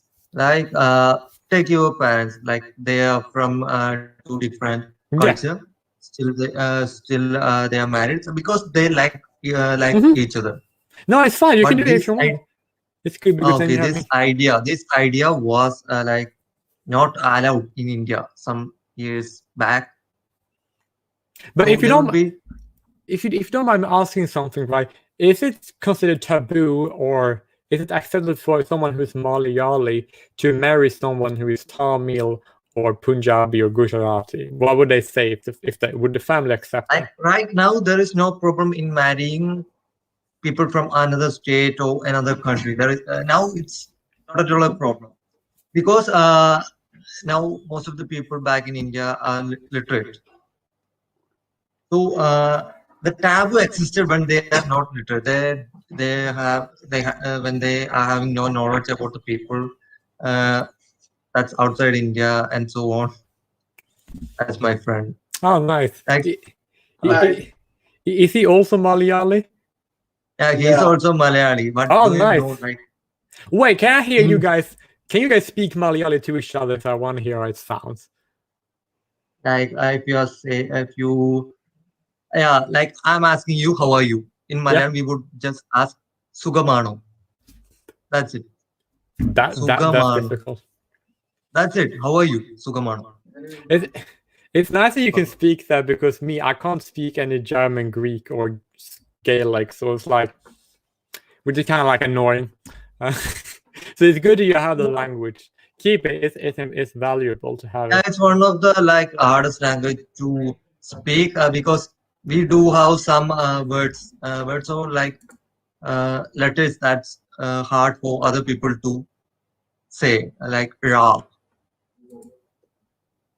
Yeah, that makes sense, I suppose. Alapura. Like most of the English people, when I ask them to say this name, they would like Alapuza. Like I would try saying it,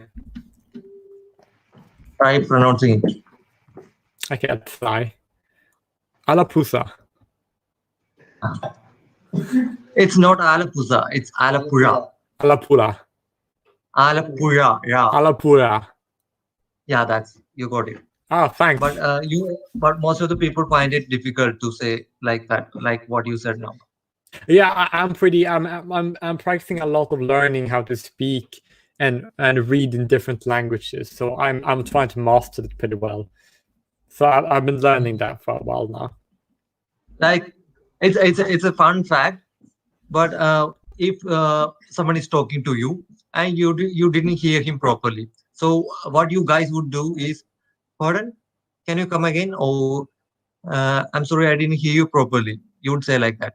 But for us, if we are talking to someone and we didn't hear them properly, we would just like say, eh? That's it. Yeah, because we all also said, huh? Sometimes. Yeah, eh? Then they would repeat it again. That's it. Interesting. But when you marry someone, do you plan to marry someone who is also Malayali, or do you plan to marry someone who's not Malayali, or do you don't care? I don't care. I just only want my life partner to be like my best friend. That's the reason I'm still single. I'm still that single. Makes sense.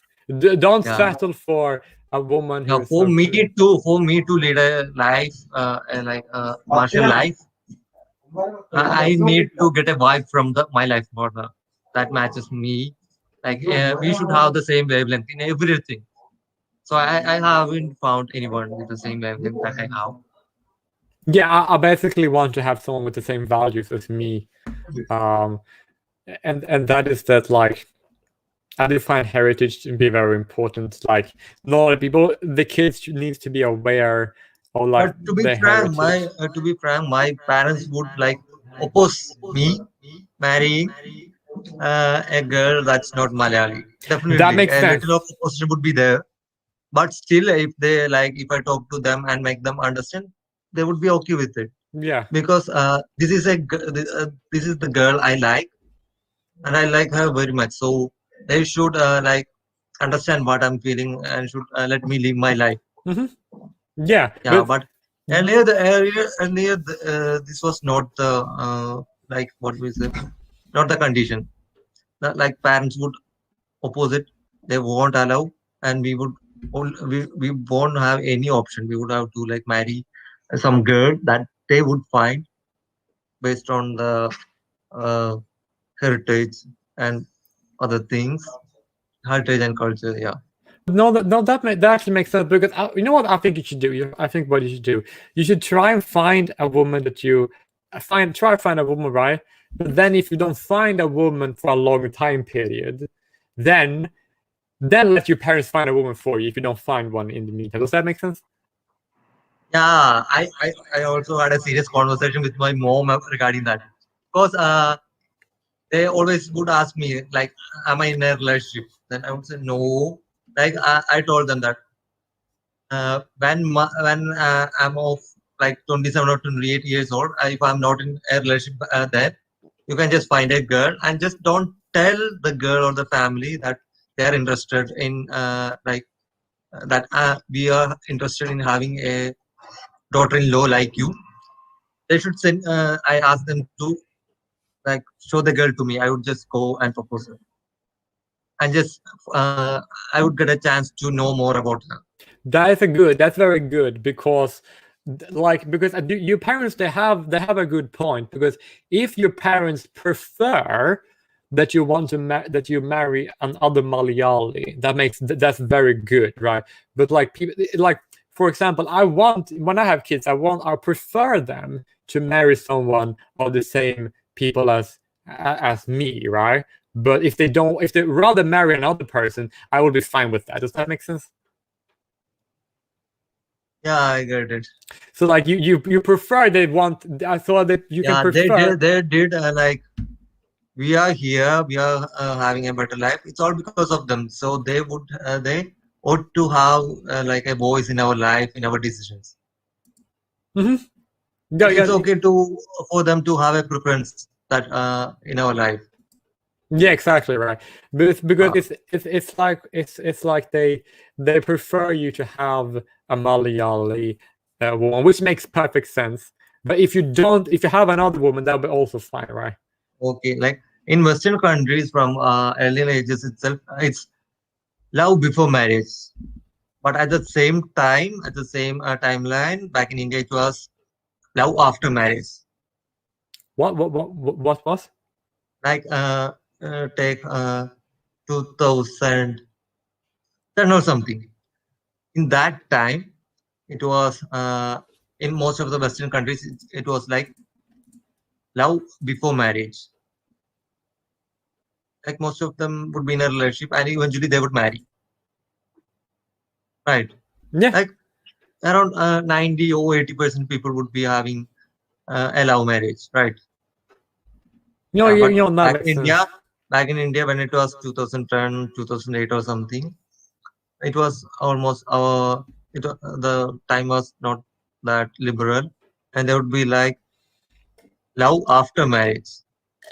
Like the parents would find a girl for a boy, they would marry, and they would get to know each other after marriage, and they would fall in love with each other after Yeah, that marriage. makes sense. That's very logical. Like for me, like I do want to prefer to have kids with someone like of my own people, because I want my own people to keep existing in the future, right? It's very logical. If your parents want you to marry another Malayali, it makes sense, because then there will be more Malayalis in the future, and that's good, right?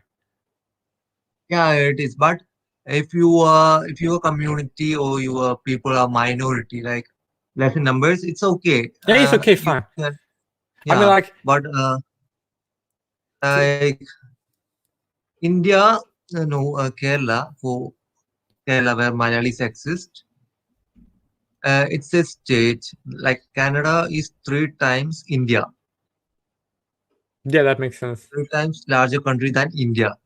But the population in Canada is just famous out of Kerala, which is only a state. Yeah, One of it's state very in 14 states in India. No, yeah, 14 states in India. See the difference.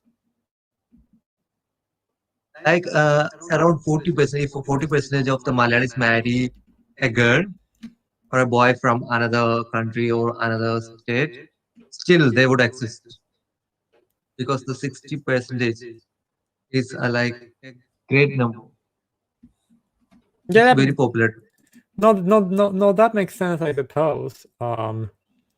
Yeah, it's actually very logical. But I actually would say that if you compare the Western way of meeting someone, it's actually the way you do it in India. You arrange marriages. In many ways, it's actually more logical. Does that make sense? Yeah, it is. Arranged marriage is much many way logical. Like uh, in India, the divorce rate is more if it is a love marriage. So if I love a girl, I just ask my parents that if I can marry her, and they would okay, they would just give me consent to marry her. And in future, if something happens, if any clash happens, and it would eventually end up in divorce, the parents and the relatives would always blame me for loving a girl. Yeah, it exists in India. Oh yeah. So like we can't predict our future, even if it is a love marriage or even if it is an arranged marriage. We can't predict our future if it would last long, would be a break in between. Yeah. Depends on the- Because like yeah, that makes sense, I suppose. I used to like have a hard time following, but yeah, it's very logical. Yeah, but like it is very because it's very for me, for most people, right? We do want our genetics to exist in the future, right? yeah, And because of that, when we do want to, a lot of people want people that their own people to have a lot of kids, right? Or not enough, but to have a lot of kids so that they keep existing in the future, right? yeah. Genetics, it would like get passed on by generations, but what we should care about is the culture. We shouldn't let our culture die. That's what I'm more concerned about. Even if I'm marrying an English woman, still I would teach our like son or daughter how my culture is and how my life partner's culture is. Yeah, but that's I good. won't let them, I won't let them forget from what culture I have been growing in. So I want my kids to understand the culture of Malayali and the culture of their mother. Your microphone became a little bit muffled. Okay, like Oh, now I my can hear you elbow again. is fading out.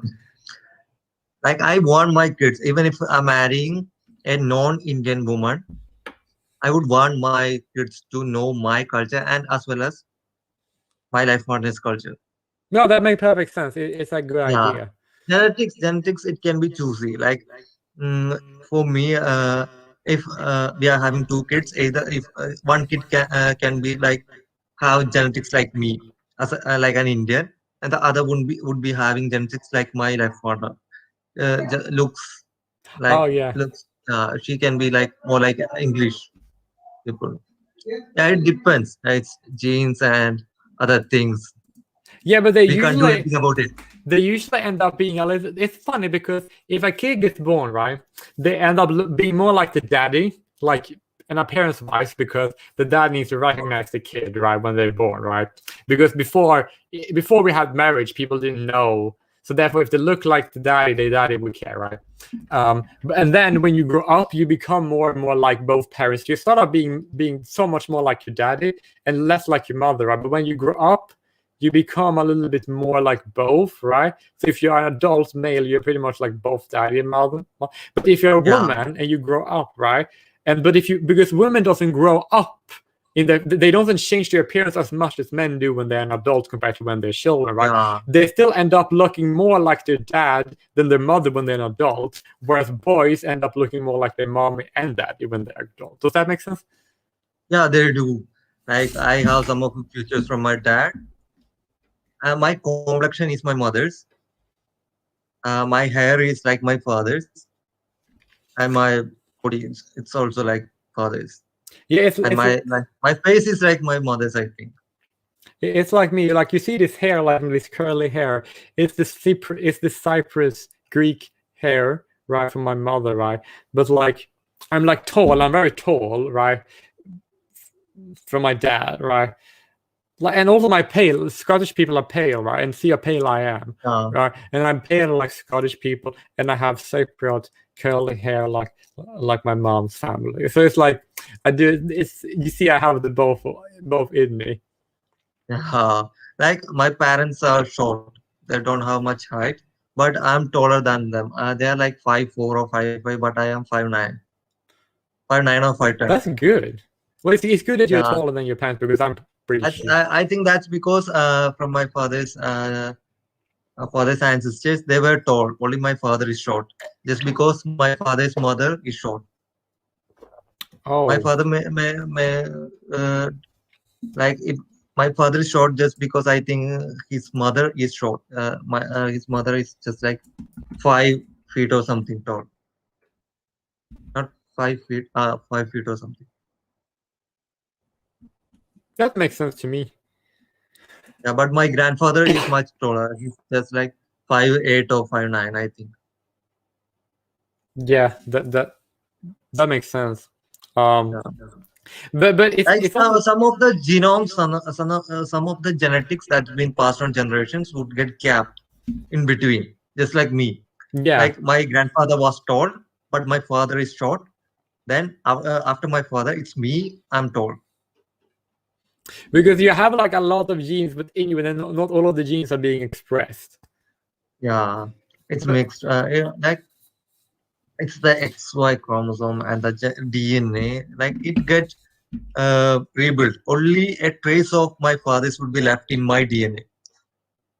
Like if for do you know about DNA test? They would be like checking for a DNA test. They would be like looking for the similarity in the DNA. So my DNA would not be exact as my father's. There would be some changes, which I got, which is because which would be added up, which might have been added up from my mother's DNA. Yeah, that makes sense. Because we're 50% dad and 50% mother. But if you look at males, the Y chromosome is shorter than the X chromosome. So we are technically genetically more like the mom, but whereas girls are just like the same amount of DNA from both parents. Yeah, it depends, but because it's something that's unpredictable, actually. No, that's true, because like you have the same DNA from both parents, but not all of it is going to be expressed in you as a person. Yeah. It's like different. You have a genotype, right, genome, and then it's different phenotypes that's being expressed, and that's different depending on. Yeah, that's different depending on the individual. The two individuals can have. Yeah, I know a little about the biology, the genetic center, because in India, in India, the education system is more like focused. Like they would teach us in deep about biology, genetics, and all the other things in detail in 12th grade or something. Yeah, I took my main was biomaths, in which biology is important. That sounds So complicated. I know a little bit about biology, the XY chromosome, though, what we call it, uh, the sex, not the sex prediction and all, how which of the chromosome result in a boy baby, which of the chromosome result in a girl baby. Yeah. Yeah, that's I think the XY is mentioning if it is a boy, it's XX. No, it's the other way. XY is boy and XX is girl. XY is boy and XX is girl. Yeah, that's how it is. Yeah. But like, if you don't mind asking, if when you marry someone, do you plan on marrying? Could you marry a woman from any people, or would you prefer some people only?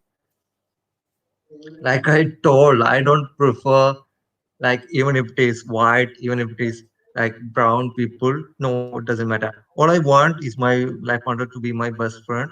Like our minds should be like connected in some way, like that should be makes sense. telepathic or something. No, but that's matter. logical. I basically do feel the same. I want people to, like, if I want someone, I want to meet them to be like the same, like decent values that I have, and yeah, that's what important to me. If that makes sense. Even if I fall in love with a girl that's white, and there is better understanding, and she can understand me and I can understand her, I would definitely go for her for the rest of my life. That makes sense. That's good, because people love each other. They should be together. We don't like. I don't much care about genetics or something. Like we are living our life, so all I want is to live my life to the most I can get. Well, that's good. But you do want your genetics to exist in the future, right? No. Yeah, I do want to. I do want my genetics to exist in future. Good. But that can be like it would exist in future even if I'm marrying a white woman. Yes, no matter what. Because even if the kid is Anglo-Indian, right? That's still good because it's still your DNA in the Anglo-Indian kids. Yeah, okay. If I'm marrying an English woman and if my kids just looks like her, no, that might be because still my kids would be having my genetics, but it would be like not expressed much, and it might get passed on to their kids. There are chances. So, like my genetics won't be destroyed. No, it's gonna survive. It's good. That's good. You need to keep your, and also like there are so many. Like there are so many Malayalis in the world, right? So even if like there's like millions, I think it's like 40 millions, right? So even if like 13 million. What do you say? 13 million in India. Not Malayalis. There is no 13 million Malayalis. There is like 3 crore. But I don't know. I looked. Wasn't it 40 million? No. That might be Indians. I don't know. Because I looked up Wikipedia. It says it's 40 million. Well, it's not very important, but like, my point is that even if like some people who are Malayalis have kids that are Anglo-Indian, there's still gonna be a lot of Malayalis. It's 1.6 million Malayalis as of 2013. Okay, I Malayali believe you. population in the total world. 1.6 million Malayalis are there in the world. What is that's all? Only 1.6? Yeah, it is. Wait, I can't see. What the? Okay, but that makes sense. Yeah, But- I think that there are 130 million Indians. Oh, well, it's not really very important how many there are. My point is that there are many of them, right? So they're still going to exist in the future, which is Like, good. In India, there are Malayalis, Punjabis, Gujaratis, Karnataka, Telangana, Tamilians. There are many people. Like I know that in English countries, there are only English people. Well, in Scotland, there are Scottish people like me.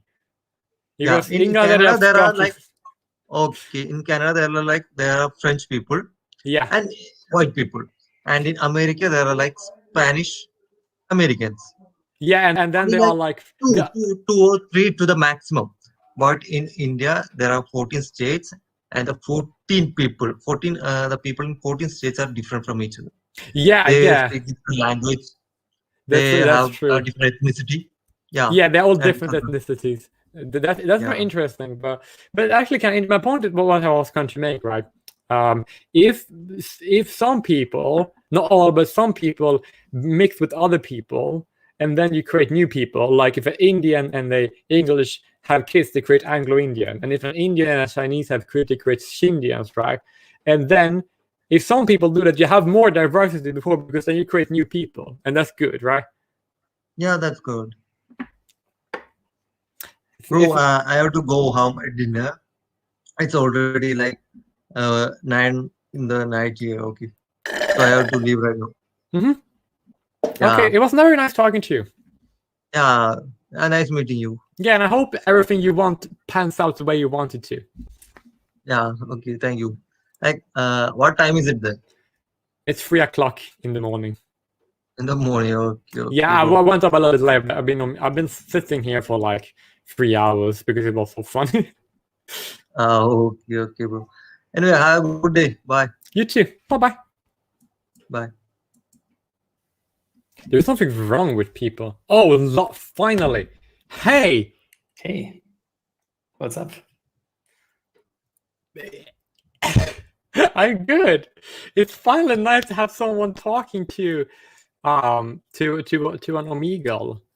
Yeah, it's fine. Because people are annoying. You know what they do? They basically and then they skip like this. Did that happen to you?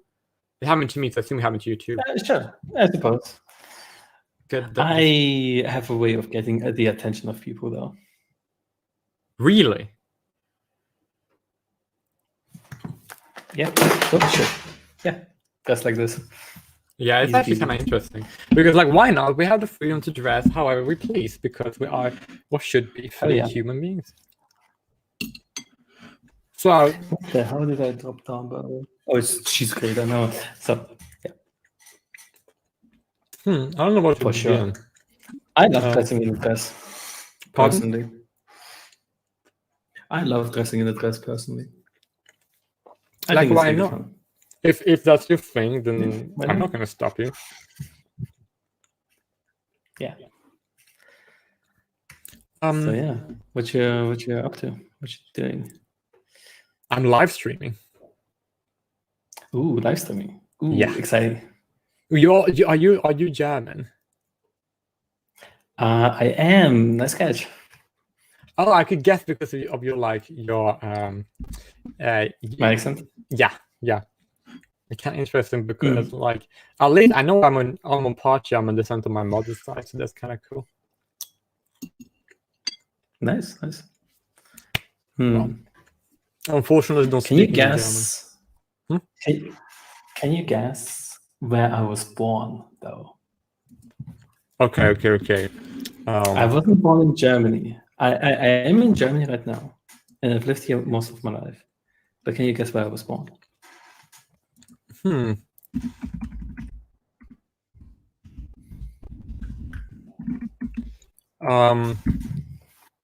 Were you born somewhere in Germany? No, I was not born in Germany. Poland. I am currently living in Germany. Okay. How many chances do I have? Maybe you can do like, I'm gonna say 5. Okay. Yes or no questions. Poland? No. Is it a Slavic country? Yes. Is it a West Slavic country? Okay, that's vague, but I'm gonna You know, say all the no. West Slavic language speaking country. Right. I'm gonna say no. I don't think so. Is it the Balkans? Balkans. No. Is it Belarus? No. Is it Ukraine? No. Is it Russia? It is Russia. Nice. I think that might have been 6. It's kind of I was born in Russia.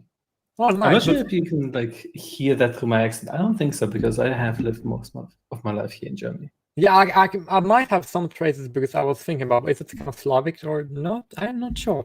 Interesting. But I think you picked up on the facial shape perhaps. Yes, I did. You do because I like met another. Because before when I lived in South Africa, I went to school with a girl who was of Polish descent, but she lived in Germany, and then she came to study South Africa. So I see. That's neat. If you don't mind me asking, did you, for example, are you like because there were a lot of in the past, or still are some people in Russia like Volga Germans, right? So are you like of German descent from Russia or like a Russian from Russia? No. I actually think I am like a 8th German or something, but like not really. Oh, that's cool. I think one of my grandmothers is like, or great-grandmothers, I think, is like a German, but no, not really. My parents just moved here because job opportunities. No, that makes sense. Because like I know a little bit of German in my side too, because my mother's side, right? She is my dad's side is Scottish, and my mother's side is German, Swedish, Greek Cypriot, and Walloon. Nice. So I'm from all those regions, right? It's insane, right? It's actually kind of interesting because like I looked up, the Volga Germans, like the Germans from Russia, right? I looked at it, most of them currently, most of them actually ironically live in Russia, Kazakhstan, United States, and Argentina. You know that? Yeah. So it's kind of funny if you go. Makes sense, I suppose. It's like it's a very kind of diasporic thing for sure. But like here's like kind of like interesting, right? I just kind of ask you: do you like are you usually wearing a dress all the time, or just like when you sometimes? Only at home. That makes sense. Unfortunately, I would love it if society would be like, yeah, you can wear whatever you want, but we don't live in that. I mean, like, I would like we found people do it sometimes, but as long as people didn't do it all the time, if that makes sense. You know what I'm saying? No. But like, I do like society the way it is in many ways. Like, I do like, but if people don't want to like do that, then people might not like that. And like, if I, for example, want to do something right, and then people don't like it, then well, sucks to me. But I'm not going to like say that. Well, they have to change. Like, I would might like them to change, but if they don't want to, they can stay. Yes. Okay. Yes. In general, society having some things that it forbids is good, like bad things. But I think all gender should be abolished, like these gender restrictions on people. But I like my gender distinctions because I think those are like not distinctions, restrictions. Oh yeah, the restrictions. The fact that men that can't makes cry. sense. Yeah, but we don't have For that. example, the fact that men can't cry. Can't what? That's really bad for them. Can't what? Can't cry. But we can cry though. Cry. Can you? Yeah, I feel very comfortable with doing that. That's because I was raised by good parents.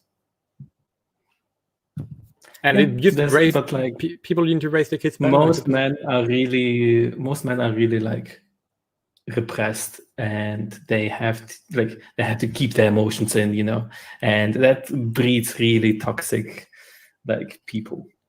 Yeah, because like you probably shouldn't like cry all the time in like out of the street, but like you should be allowed to cry. Like usually when I cry, and I think that this like Yeah, I think that like you should be more. boys, I think you should be an equal when it comes to the exception of crying. Both men and women boys should be equal. allowed to cry Yes, just as yes. much as girls should. Yes, that's absolutely true. And you could go through every gender restriction like that, and you would find that all of them are bad. You should get rid of all of them. All the restrictions, and then when people are free, they would just naturally choose to be the way they want to be. And if I like to be, I feel like men in particular would be happier. They would I be guess more that makes free. sense. I suppose. Like I for once like. There's a lot of restrictions we put on men, you know. Yeah, and also like legal ones, because if you look to like certain laws, like the things you're not allowed to do, and like discrimination, we need to change all the gender-based discrimination that need to go. Legal one. If you want to privately discriminate in your own home, that's fine. But all the laws like if a law discriminates, that's bad, right? But if you discriminate in your personal life, then that's fine, because it's like your right to do so. Yeah, laws, yeah, obviously. I'm saying like laws are just like this thing we put on top. I'm saying society should change as well. We shouldn't like shame boys for crying. Yeah, We should allow everyone to wear whatever clothes they want. We should not expect like women to be like fucking therapists for like every boyfriend they have. You know, that sort of thing. Well, I think they should be. They can do that to each other. Like, it shouldn't be like so one-sided. Otherwise, if anything is like one-sided, it usually breeds resentment. That's bad. Yeah. But if people want to have, if people want to have the relationship, they want to say, I want to do this, and then you can do that. And if both agree, it's fine. But like they want to get pressured into doing that, then that's not fine. Does that make sense? Obviously. Perfect. Yeah, for sure. But what I'm saying is, a lot of women are expected to be super emotionally like they should take care of like their own emotions, but also the emotions of the people they date. You know, kind of deal. Yeah, and that's also a big problem. Is that the same for lesbian couples? Do they have the same expectation?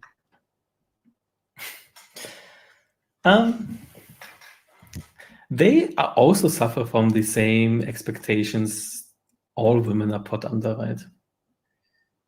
From what I've heard, lesbian couples are like, they have problems finding other lesbians because like all women are taught not to be the aggressive ones, not to approach other like partners. That's actually annoying. It actually bothers men too, because if guys are shy, then then if they have to approach, then if women like not to, then like then they will become alone, and then they get sad, and if they repress anger, that can end badly. It's bad. All of it is bad.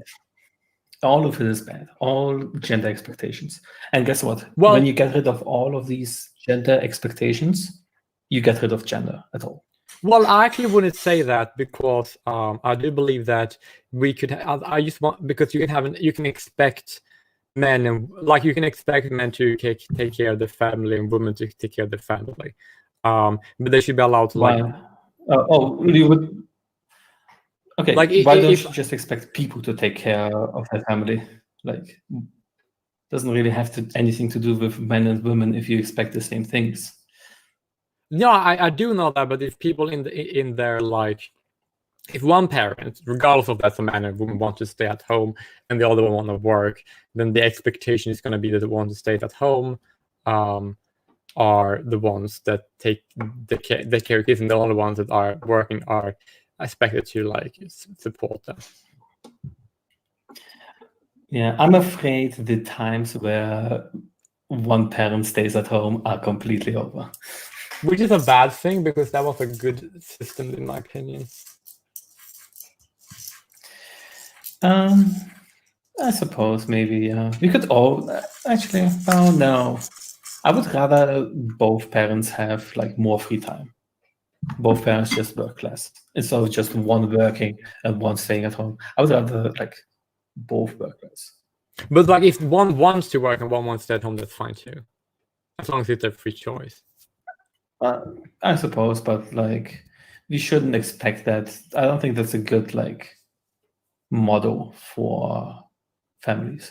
I'm like, if as long as the family can support themselves, it's fine, regardless of what amount they want to Sure, use. but is it like good for families? Like, would we rather have families that do that or families where both work less? I feel like families that where both work less would be happier, because having one person like really work like and the other person takes care of the home and is like doing that, they're both doing that all the time. I feel like it breeds resentment that kind of both stresses them out like a ton. Like we humans like to be versatile. We like to do a little bit of everything, and it would be better if both people would be working less. I mean, like they could work less, even though one works more than the other. I mean, yeah, that can happen. My point being that setting up society in a way where one person works, one person stays at home, compared to setting up a society where both work less. I would rather prefer society B. I guess so. If you want them to work less, then like as long as they can support themselves working less, then that's fine by me. I'm talking about societal expectations. What do we expect of families, right? Yeah, but like if you want to work as long as you get enough money to support yourself or to afford the things you want, right? Then you need to work that much, right? But if you can't afford that by working less, then you work Sure. less. So that's like the expectation is like. And how do we get people to work less but earn more? It's socialism.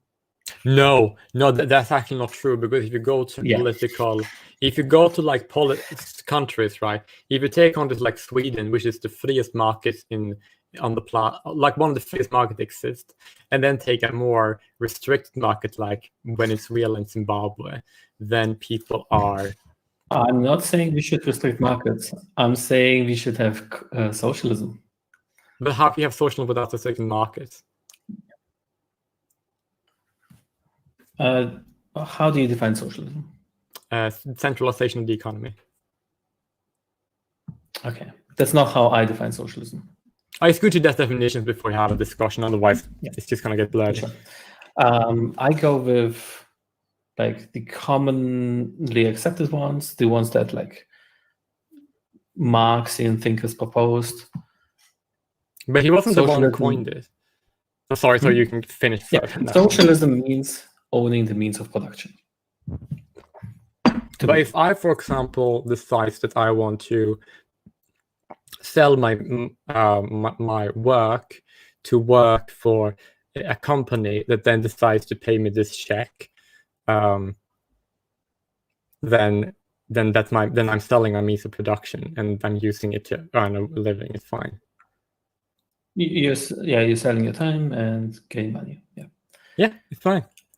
Wouldn't it be preferential if you worked at a company and you automatically got a share of that company? Well, I don't want to share that company. Why not? Because I don't want the responsibility. I just want to have my paycheck. Well, you would have a bigger paycheck if you can elect your bosses. Oh, you mean like but like I don't want. So you want an entire company to be structured like a workers' collective? Yes, like a co-op. But on the capitalism, I want more co-ops. On the capitalism, a company can decide to set up that way if they want to. I know. I think it should be everywhere. But like, what if a group of company doesn't want it that way? wow, fucking tough. We make it, we democratically elect people and pass laws that make them go co-op. And that is the reason why I don't like democracy like at all. I think it's bad. Damn, you don't like democracy? No. Oh, that's real bad. That's real bad. Well, no, I don't like democracy because I don't like the majority telling a minority what they can and cannot do with their life. I'm sorry, but that's better than a tiny minority telling the majority what like they should and should not do. Why? Because presumably the majority is at least somewhat self-interested. And why would that mean that they would collectively make a better decision than a minority would make? Because the minority usually, historically, makes decisions for itself, not for the people. And wouldn't you say that that's been the case with socialist countries? You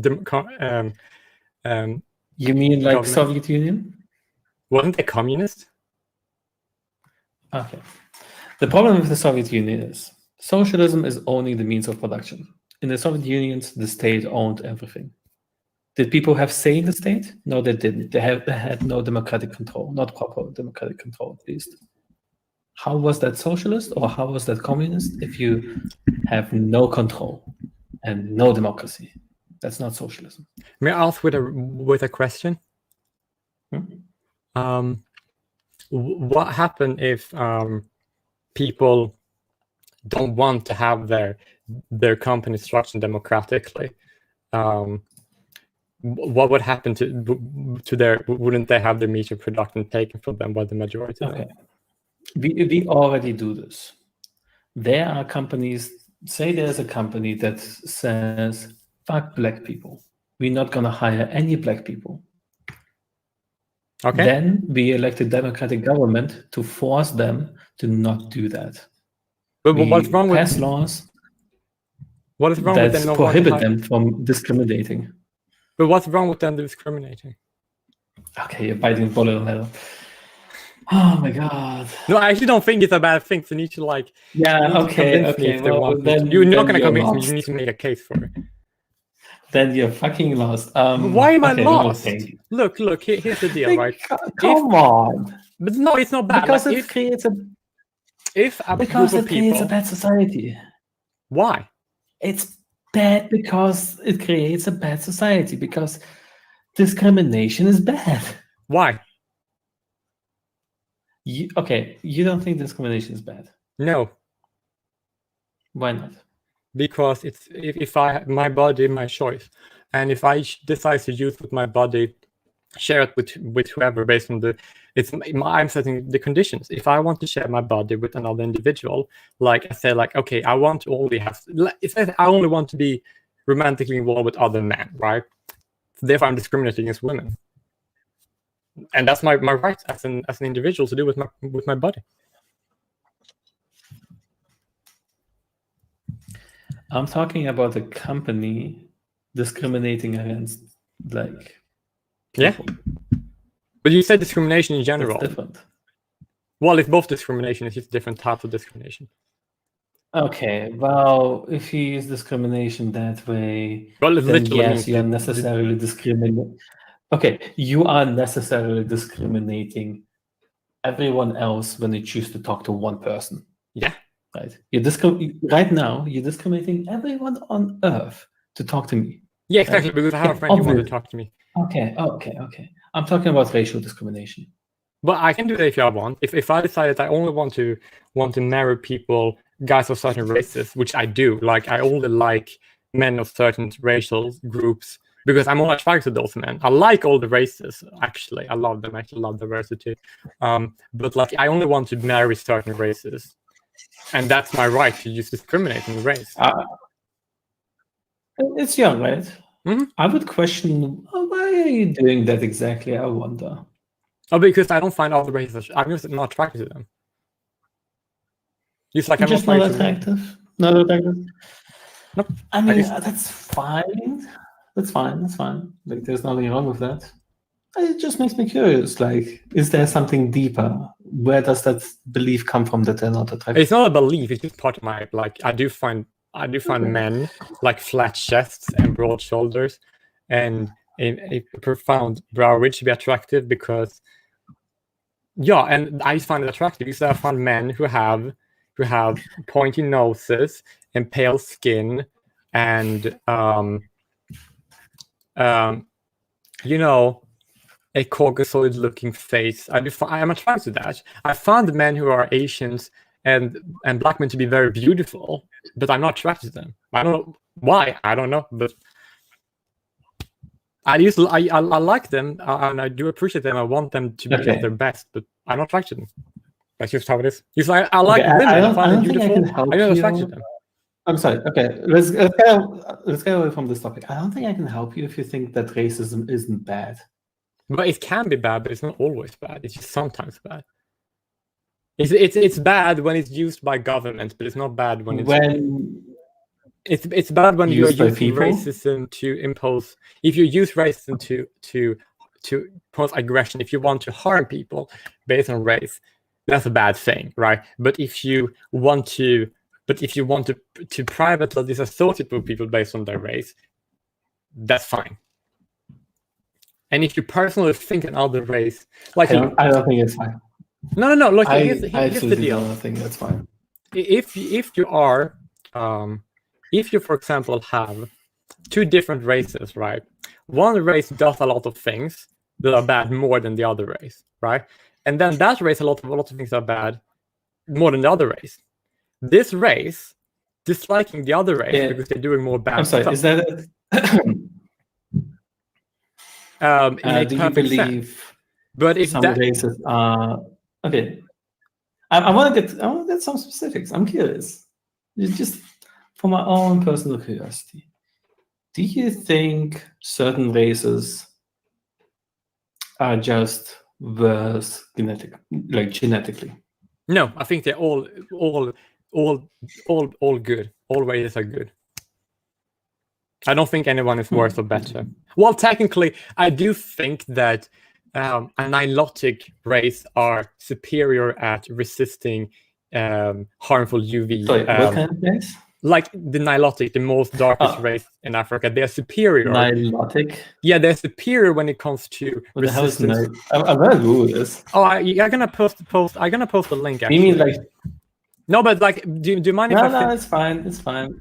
I just want to finish my point about it. Okay? I see. I post the link. The Wikipedia. Okay, no, I got you. Go ahead. Okay. Look, no, I already got it.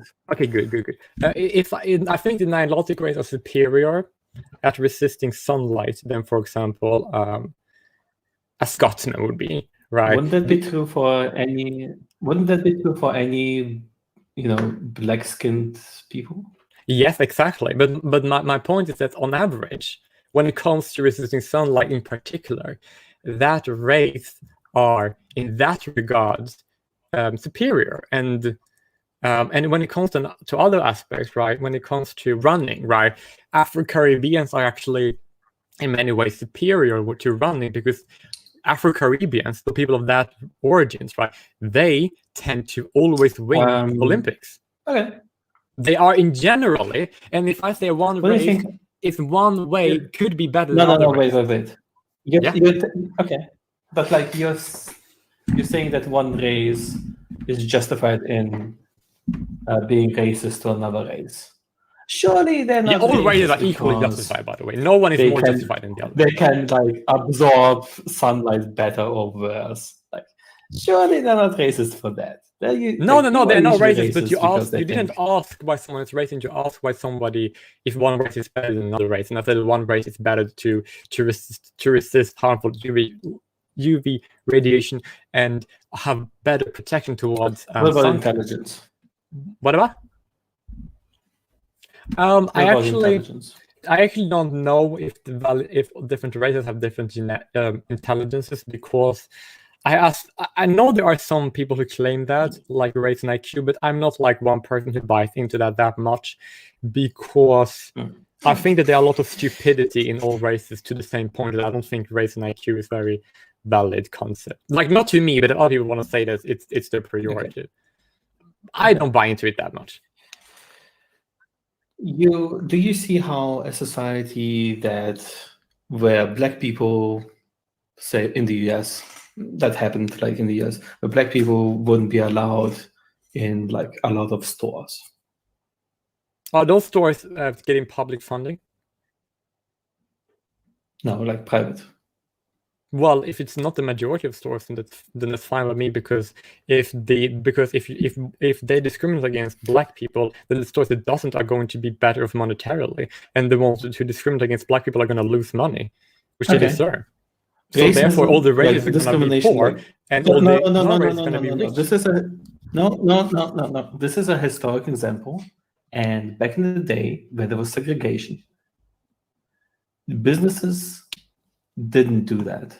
The market didn't adjust because people were just racist and they could eat that loss. Yeah, but wasn't that forced? There was government discrimination back then.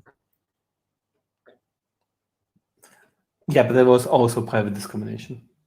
Yeah, but like then you have, if the government does it, then it's gonna hit on the black people worse than if just the private market does it. If the government keep black people down like they did during the Jim Crow laws, then they basically protected non-black people from black people competing with them, and that was the problem.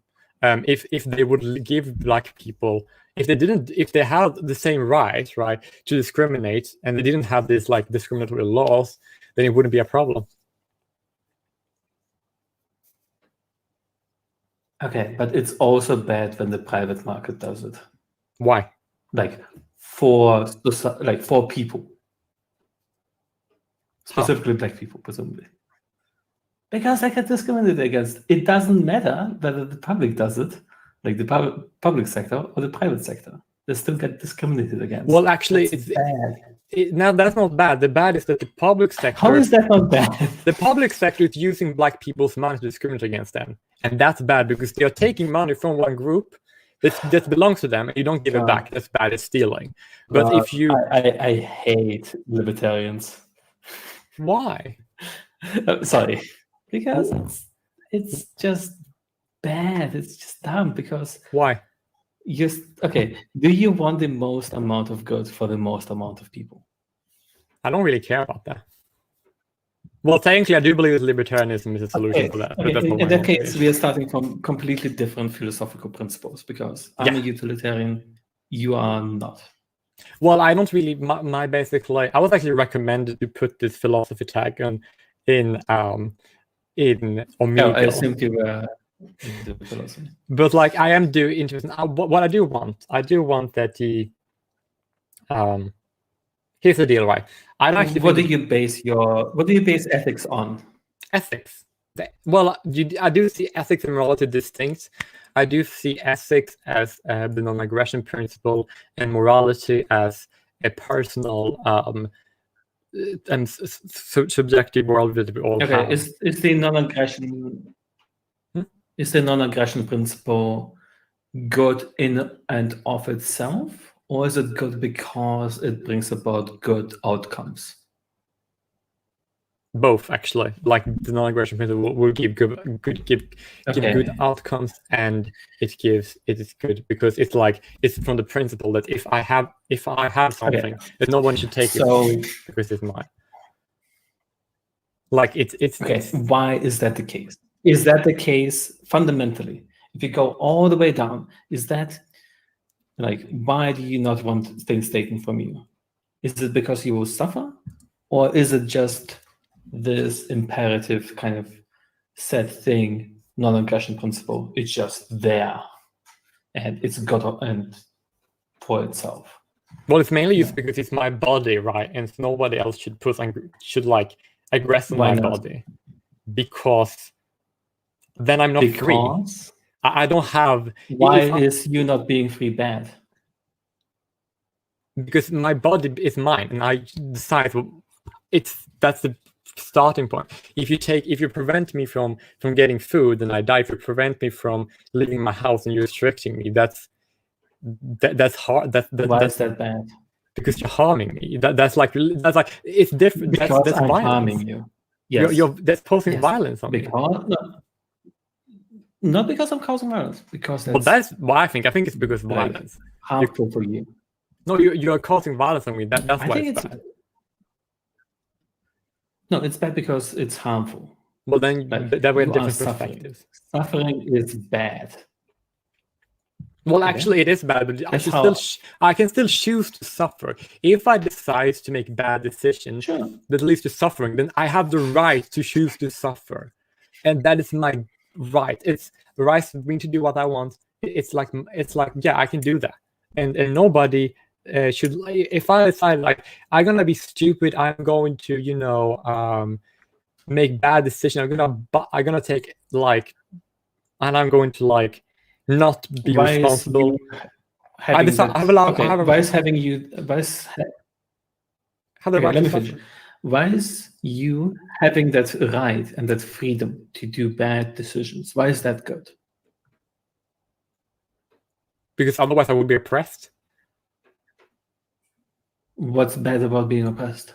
What's bad about not being free? Because then you're posing violence against me. Not you, but the person who oppressing me is. Yeah, I would say that we humans enjoy the feeling of being free. It's a moral good. It's in an abstract way, happiness, or if you want to be more precise, utility. That people feel free. That's good because they feel good about that. Wait, that's how I base my philosophy. Good, like people feeling good is good. People feeling bad is bad, and then we build up from there. Okay, so you think if something makes people feel bad, it's bad, and something makes you feel good, it's good. Except, good and in that case, feeling good. Now there's multiple ways to feel good. The most basic one is just like a high, right? But it's not very fulfilling. Why is it not very fulfilling? Because it's just kind of, sure, I'm feeling good physically, but there are other things I desire. It's a more complex kind of nuanced utility, and not just feeling good. Feeling free, even when I feel bad, is good because I feel free. And when I feel free, I feel well. I feel well mentally, and that's good. Well, if I'm free, I can also make bad decisions and then feel bad about it, which I should be allowed to do because it's better to let people suffer than to impose suffering on them. In some cases, yes, but it's good to let them suffer because making them feel free is worth it. No, I'm not making them suffer. I'm letting them suffer. I'm giving them the thing. I'm giving them opportunities to not suffer. Letting them feel free is worth it because it's such a good feeling to feel free. No. Letting them be free is better because then I'm not posing violence against them. Why do I care about violence if not for suffering? Okay, here's the deal. Right? The non-aggression principle is justified under the deontological ethics. The argument can be built on argumentation ethics. Yeah, but I'm not a deontologist. I don't care about deontology. I care about suffering, and I care about pain, and I care about happiness, and I care about fulfillment. Well, I'm sorry, I hate the word. Deontological. You know what I mean? Deontology. It's based on it's based on principles. I don't know, I don't know how we can resolve meta-ethical questions, to be honest. Yeah, neither do I. So we can go into the more surface level topics we were talking about earlier. Yeah, because like I just fundamentally care about different things. I start out with like other kind of axioms. Where do you stream, I wonder, by the way? YouTube. YouTube. Ooh. Yeah. Nice. Well, mind giving me the channel name? Pardon? Mind giving me the channel name? You might get Sure. another subscriber. You can have it if you want to have it. You just need to find it first. Yeah, you need to like go to the link and then send it to you. How many viewers do we have? How many viewers do what have? How many viewers do we have Right now? if you're streaming? Yeah. We only have about 4. So it's not that. It's not Yeah, bad. it's not nothing. Hit the bell, ring the something elephant. Ooh, interesting. Because Cool, like, cool. and Well, thank you. welcome. But here's the deal. Why I'm usually very, because here's what I believe. Right, I believe, like, what I find to be my morals is that I believe in the survival and prosperity of my people, and that's the reason why I'm not. Oh, that's sexy. Yeah, and that's the reason why I'm not very hostile to people with different political ideas. Because of that, if somebody disagrees with me, right, because I'm a fusionist, and if somebody decides that they want to be a socialist, and if that and what they want. Well, if a socialist, I understand. If a socialist want to, you're for having like various sub societies in your kind of mega society. In a way. But that's because diversity is a strength, and multiculturalism is good, and I like that. And the reason when we know that, because if you go to different regions in the same country, they're going to be distinct because. That's good because diversity is a good thing, and I like diversity because I think it's a strength of.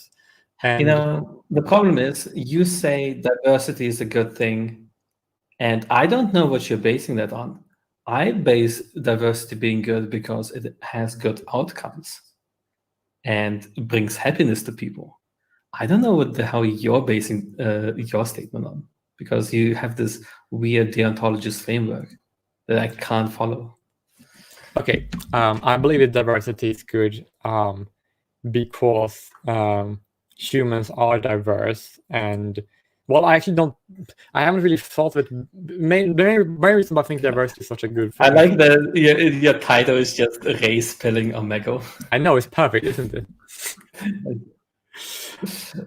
I don't know if you're gonna get people with deontology, because you can just say it's good because it's good. That's not like how are people gonna be. That's more of a tautology, though.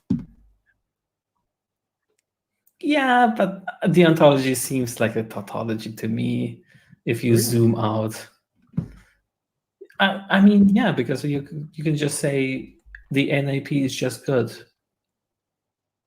Okay. But like it's basically because it's like that doesn't convince me that it's good. No, I don't think anybody's gonna. We're not gonna convince each other. This is like not gonna happen. But here's what basically. Okay, come on. You're here to convince people. Sure. No, I'm not gonna convince you.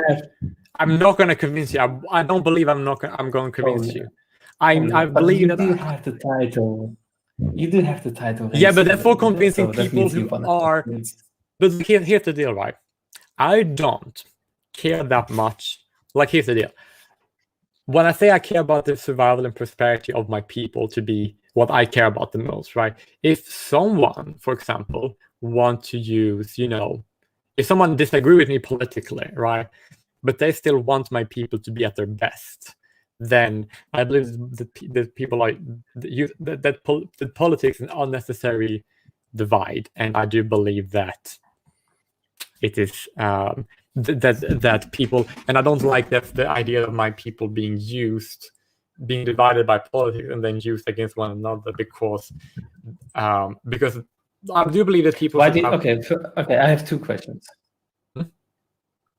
Why do you care about your people What do Oh, you care because about I that? do care about the survival of my DNA existing in the future. It's very normal for biological organisms to care about that. Is it? Well, Okay. what kind of biological That organism? is not true. But like, if you go to a beehive, right? The beehive, they're trying to keep to exist. And if you go to like to like a shark, the instinct is to reproduce. Like if you go to like trees, they're gonna grow and they're gonna have fruit and they're gonna become more trees. Okay, listen. The sharks have an instinct to mate. Yeah, which leads They to the do survival of not the species. care about the survival of their DNA. But they don't have to care because they cannot reason about it. But they have to reason. They have no ability to reason. But they don't need sharks do not have the ability to reason. I know. About they don't need DNA. They don't need it because their instinct take care of it itself. Okay. And humans have instincts and desires. We have there is nothing in evolution that made us value the multiplication of our DNA. Well, why do humans have the instinct to breed? That's going to lead to the multiplication of their DNA. It doesn't matter why. We just have it. Yeah, but every species, every living organisms are... Why should I care about that? It's very fundamental to exist. I only care about my own drives and wants and desires. I do not care how they came to be that way. I do not care about the history of like, why do I have that specific desire? I just care that I have it. But here's the deal. If I decide to have a society with the freedom of association, disassociation, you can use that desire to pursue the goals you want, and I can use my desire to pursue the goals I want. And it is no freedom. It's we are freedom of association, disassociation. And therefore, you can. If you have a society, what? If you have a society where people are suffering, I will come in and destroy that society. But people are always going to suffer. Sure, but they can suffer less. Well, and I believe that the way they should suffer less is... If I have the ability to make people suffer less, I will take it. Like, I will take that opportunity. Well, so that's why I don't believe in your fusionism thing. Well, I believe in fusionism just because I want to, because like I believe fusionism. Yeah, because you just want to. No, because I believe it's because I also want to reduce suffering. Well, not just because I want to reduce suffering, and I do want people to be free, and that's why I believe in fusionism. Partially that, but it's also because I care about my people. Partially that, not really that. Why not? Because I generally believe that I generally believe that fusionism is going to lead to less suffering. Listen. Okay, listen. I'm going to propose a scenario for you where you're going to see that you don't really care about the suffering of other people. There's a society in your fusionist world and another society. You live in one of them. The other society has tremendous suffering. People are just fucking starving all the time. You should care about them. Yeah, but I would probably care more about my society that doesn't suffer.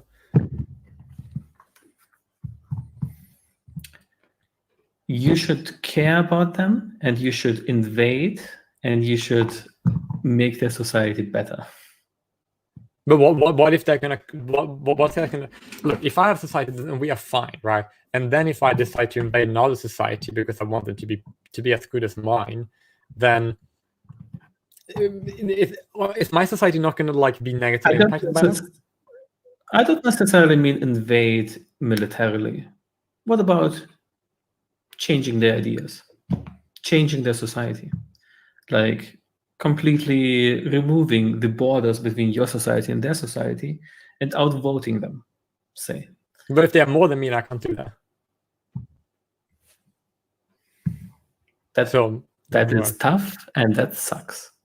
When you're powerless, that's bad because you can't fulfill your values. Well, my value is used to ensure my value is that I want my people to be at their best, and to keep existing, and to have a future. And I want us to be at our best. And here's the reason why I don't really care about ideology, because if another person wanted all my people to be at their best too, and they had different ideology, then it's a disagreement. But we still want to be at our best. If somebody decides that they don't want my people to exist, or to prosper, or to be around, or to if they want separate. to want to impose suffering on us, then I'm against it.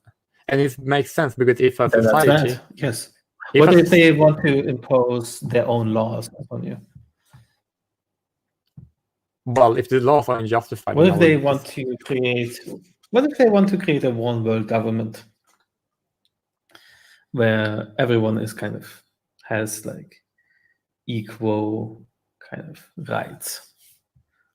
Everyone have equal rights. Equality is not a measurement. It's not a good measurement of prosperity. I don't care if we're equal as long as we are at the best. If my people are at the best. I don't know how to argue with you, because if I go down the road, why do you care about prosperity? It's just going to end up in deontological ethics instead of actually suffering and not suffering. So I don't know how to argue against that, and I don't think neither do you. How to argue against my position? Well, it's kind of hard to follow. I might just be at an understanding, this is a disassociative understanding of society. Why is fusionism bad? Because there can be societies where there's a lot of suffering, and I care about all suffering. Doesn't matter if there's an artificial border between us or them. But here's the deal. I technically would want fusionism to survive everywhere, but if other people reject it, then I'm not going in another place, and I'm not going to risk my people in my society in order just to make their better too, because then we might end up suffering as well, and I don't want that. If I have a society, for sure, and we are good, and we are well off, then why would I risk? And I think fusion works well. Why would you risk improving another society? Because borders are fake. Yeah, borders are lost. And you should care about all human beings. Yeah, I do. I just care about. If I have a kid, then I care about my own kid more than I care about a random stranger. And because of that, because I just extend that principle of caring about my own DNA to caring about the rest of my people. Okay, I still don't get why you care about your own DNA, and I really do not get why you care about your society or country. Because I don't care about countries. That's what we're talking about. Countries. I don't care about countries. Countries. Let's call it society then. Countries are as good as they. Why do you care more about your society than another society? I don't get that, because you do not interact with all of your society. You interact very indirectly with a couple people. Mm-hmm. Don't interact with everyone. Yeah. Personally, do not know anyone, percentage-wise. 99% of people you do not know, you do not interact with them. Why does 99%, 100%, there's a small difference. I understand that we care a lot about our families, our friends, and I agree. But society, our country, our tribe, not really. Technically, it's actually kind of simple. You have two people. One care about the survival of the genetics, and one doesn't. The next generation, the people who care about them are going to be more inclined to, reproduce. And when they do it, they're going to be then the next generation, two people, one care about everyone, one care about their own DNA, right? The people who care about their own DNA are going to prioritize that all the time. And then I can debunk this easily. But they're gonna win. If an individual care about my DNA more, and other individuals care about their, then my DNA is going to be more like. I can debunk this very easily. How? I can debunk this very easily, because the way our values work is not via DNA. like culture is how our values work. We give culture to other people. That's how, like, what we value spreads. It's culture. So, like, it will be way more effective to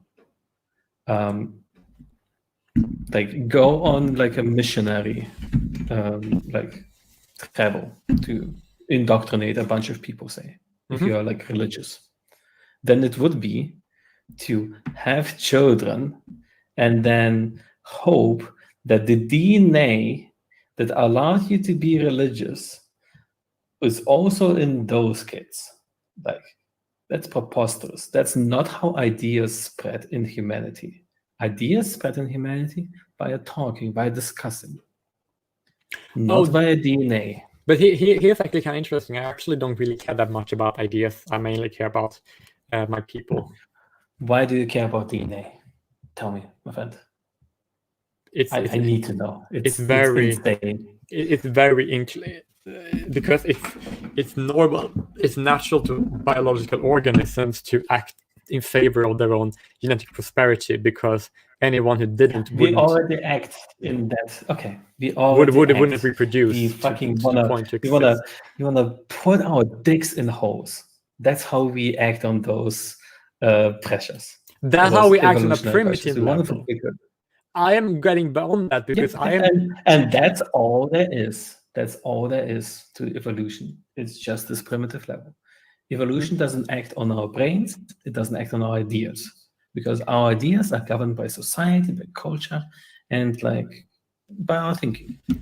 But if an individual, for example, have a brain that have functioning very well, and they will be very creative, they're going to be more likely to reproduce in a society and or in an ecosystem. Because if, for example, you have two individuals, right, of any species, and one have evolved to be very more effective at reproduction and sustaining themselves, they're going to be more. They're going to have those traits being implanted. Okay, I'm saying that sure.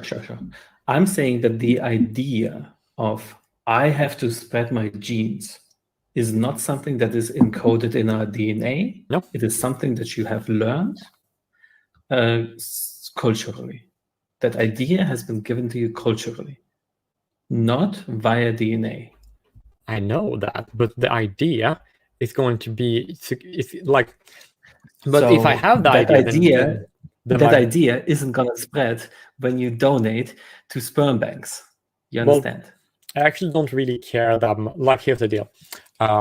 I do care about ideas. So therefore, if I want my prosperity or my genetics to survive, I do want to give my kids the value that's going to lead to their prosperity themselves, which I plan on doing. I plan on having 5 kids. Sure. Why don't you plan on giving your sperm to sperm banks? Well, might want to do that, but isn't that way more important than having 5 lousy kids to no, not really, because hundreds of women. Because here's the deal, right? Because if my DNA, because I consider my DNA, because it's genetically similarity with people of, like, if you take people who are also Scottish, also Walloon, or also Swedish, I get it. right? You're a racist, yes. No, I'm not racist. I just want people who are those things. Come on.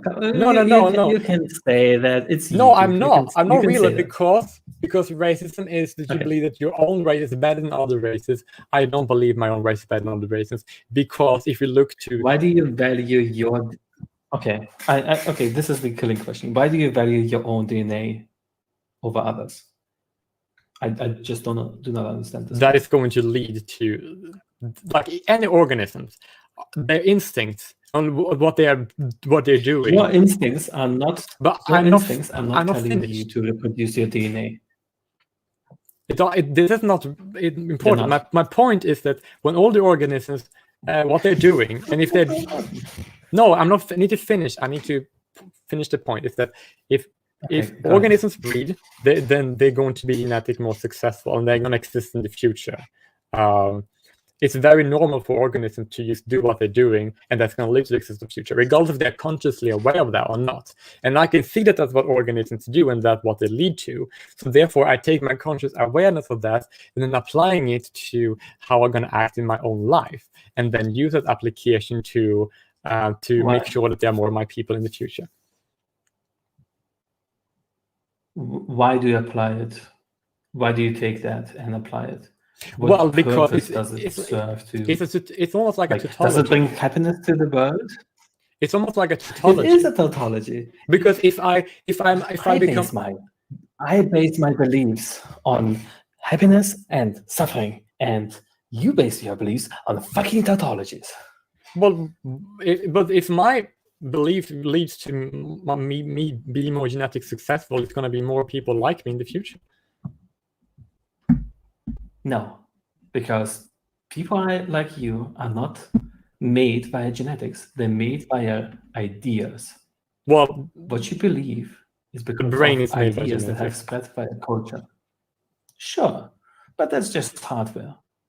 What actually is important is the software, the ideas. And yeah, but the software, but like the software needs a hardware to exist, and if the hardware cannot reproduce itself, the software is not going to be able to be in the hardware in the future. Intelligence seems to be roughly pretty uniform among humanity. I guess you could breed more intelligent beings, but you're not suggesting that. You're suggesting that you breed because you have this specific idea that is going to reproduce. No, ideas reproduce culturally. Well, I don't care. I care morely about the reproduction of my people rather than the reproduction of my ideas, because ideas always change for better. It's like malleable, just because the ideas are not hardwired into the brain. Well, thank you. I do believe that the genetics people have better brains. What? Do your people have better brains? No, but but I want us to exist. Why do you care about why do you care about future society or future humanity having brains that are more similar to yours? Well, I do care about all the biology of my people in the future, because I want to be. Okay, why? I don't get why. But I don't need to explain to why. It's very innate. Yeah, you do. Like it is innate. It's not innate. No, but I don't have it. No, but this idea of yours. If I have this DNA, right, and this idea is not innate, and you agreed to that previously. You agreed that this idea is not innate. Yeah, that's why I want to spread my idea to other people and my children, because I believe that my ideas, if my ideas are that I want my people to survive, then I want your idea. Ideas. Okay. And then I want the idea to I want to spread the idea to my people so that they survive. Because your idea is that you should spread this idea genetically, even though you know that this idea is spread not genetically, but through the marketplace of ideas. So this idea of yours is very goddamn paradoxical. Well, it kind of like doesn't really matter to me, because I do not care about. Your fucking values don't matter to you. No, my values are my people's survival. Look, I can explain it in a way that would make more sense. Okay, you know that historically speaking, biological organisms. I don't think you understand yourself. No, here's the thing. Biological organisms have the ones that led to the reproduction and the behaviors that led to them keeping their DNA alive. That is the reason that have like progressed them, right? And now we have evolved to the point where I can conceptualize better ways of. If an idea is made and he lacks it, why would we assume the problem is with the idea and not like him? Interesting. Well,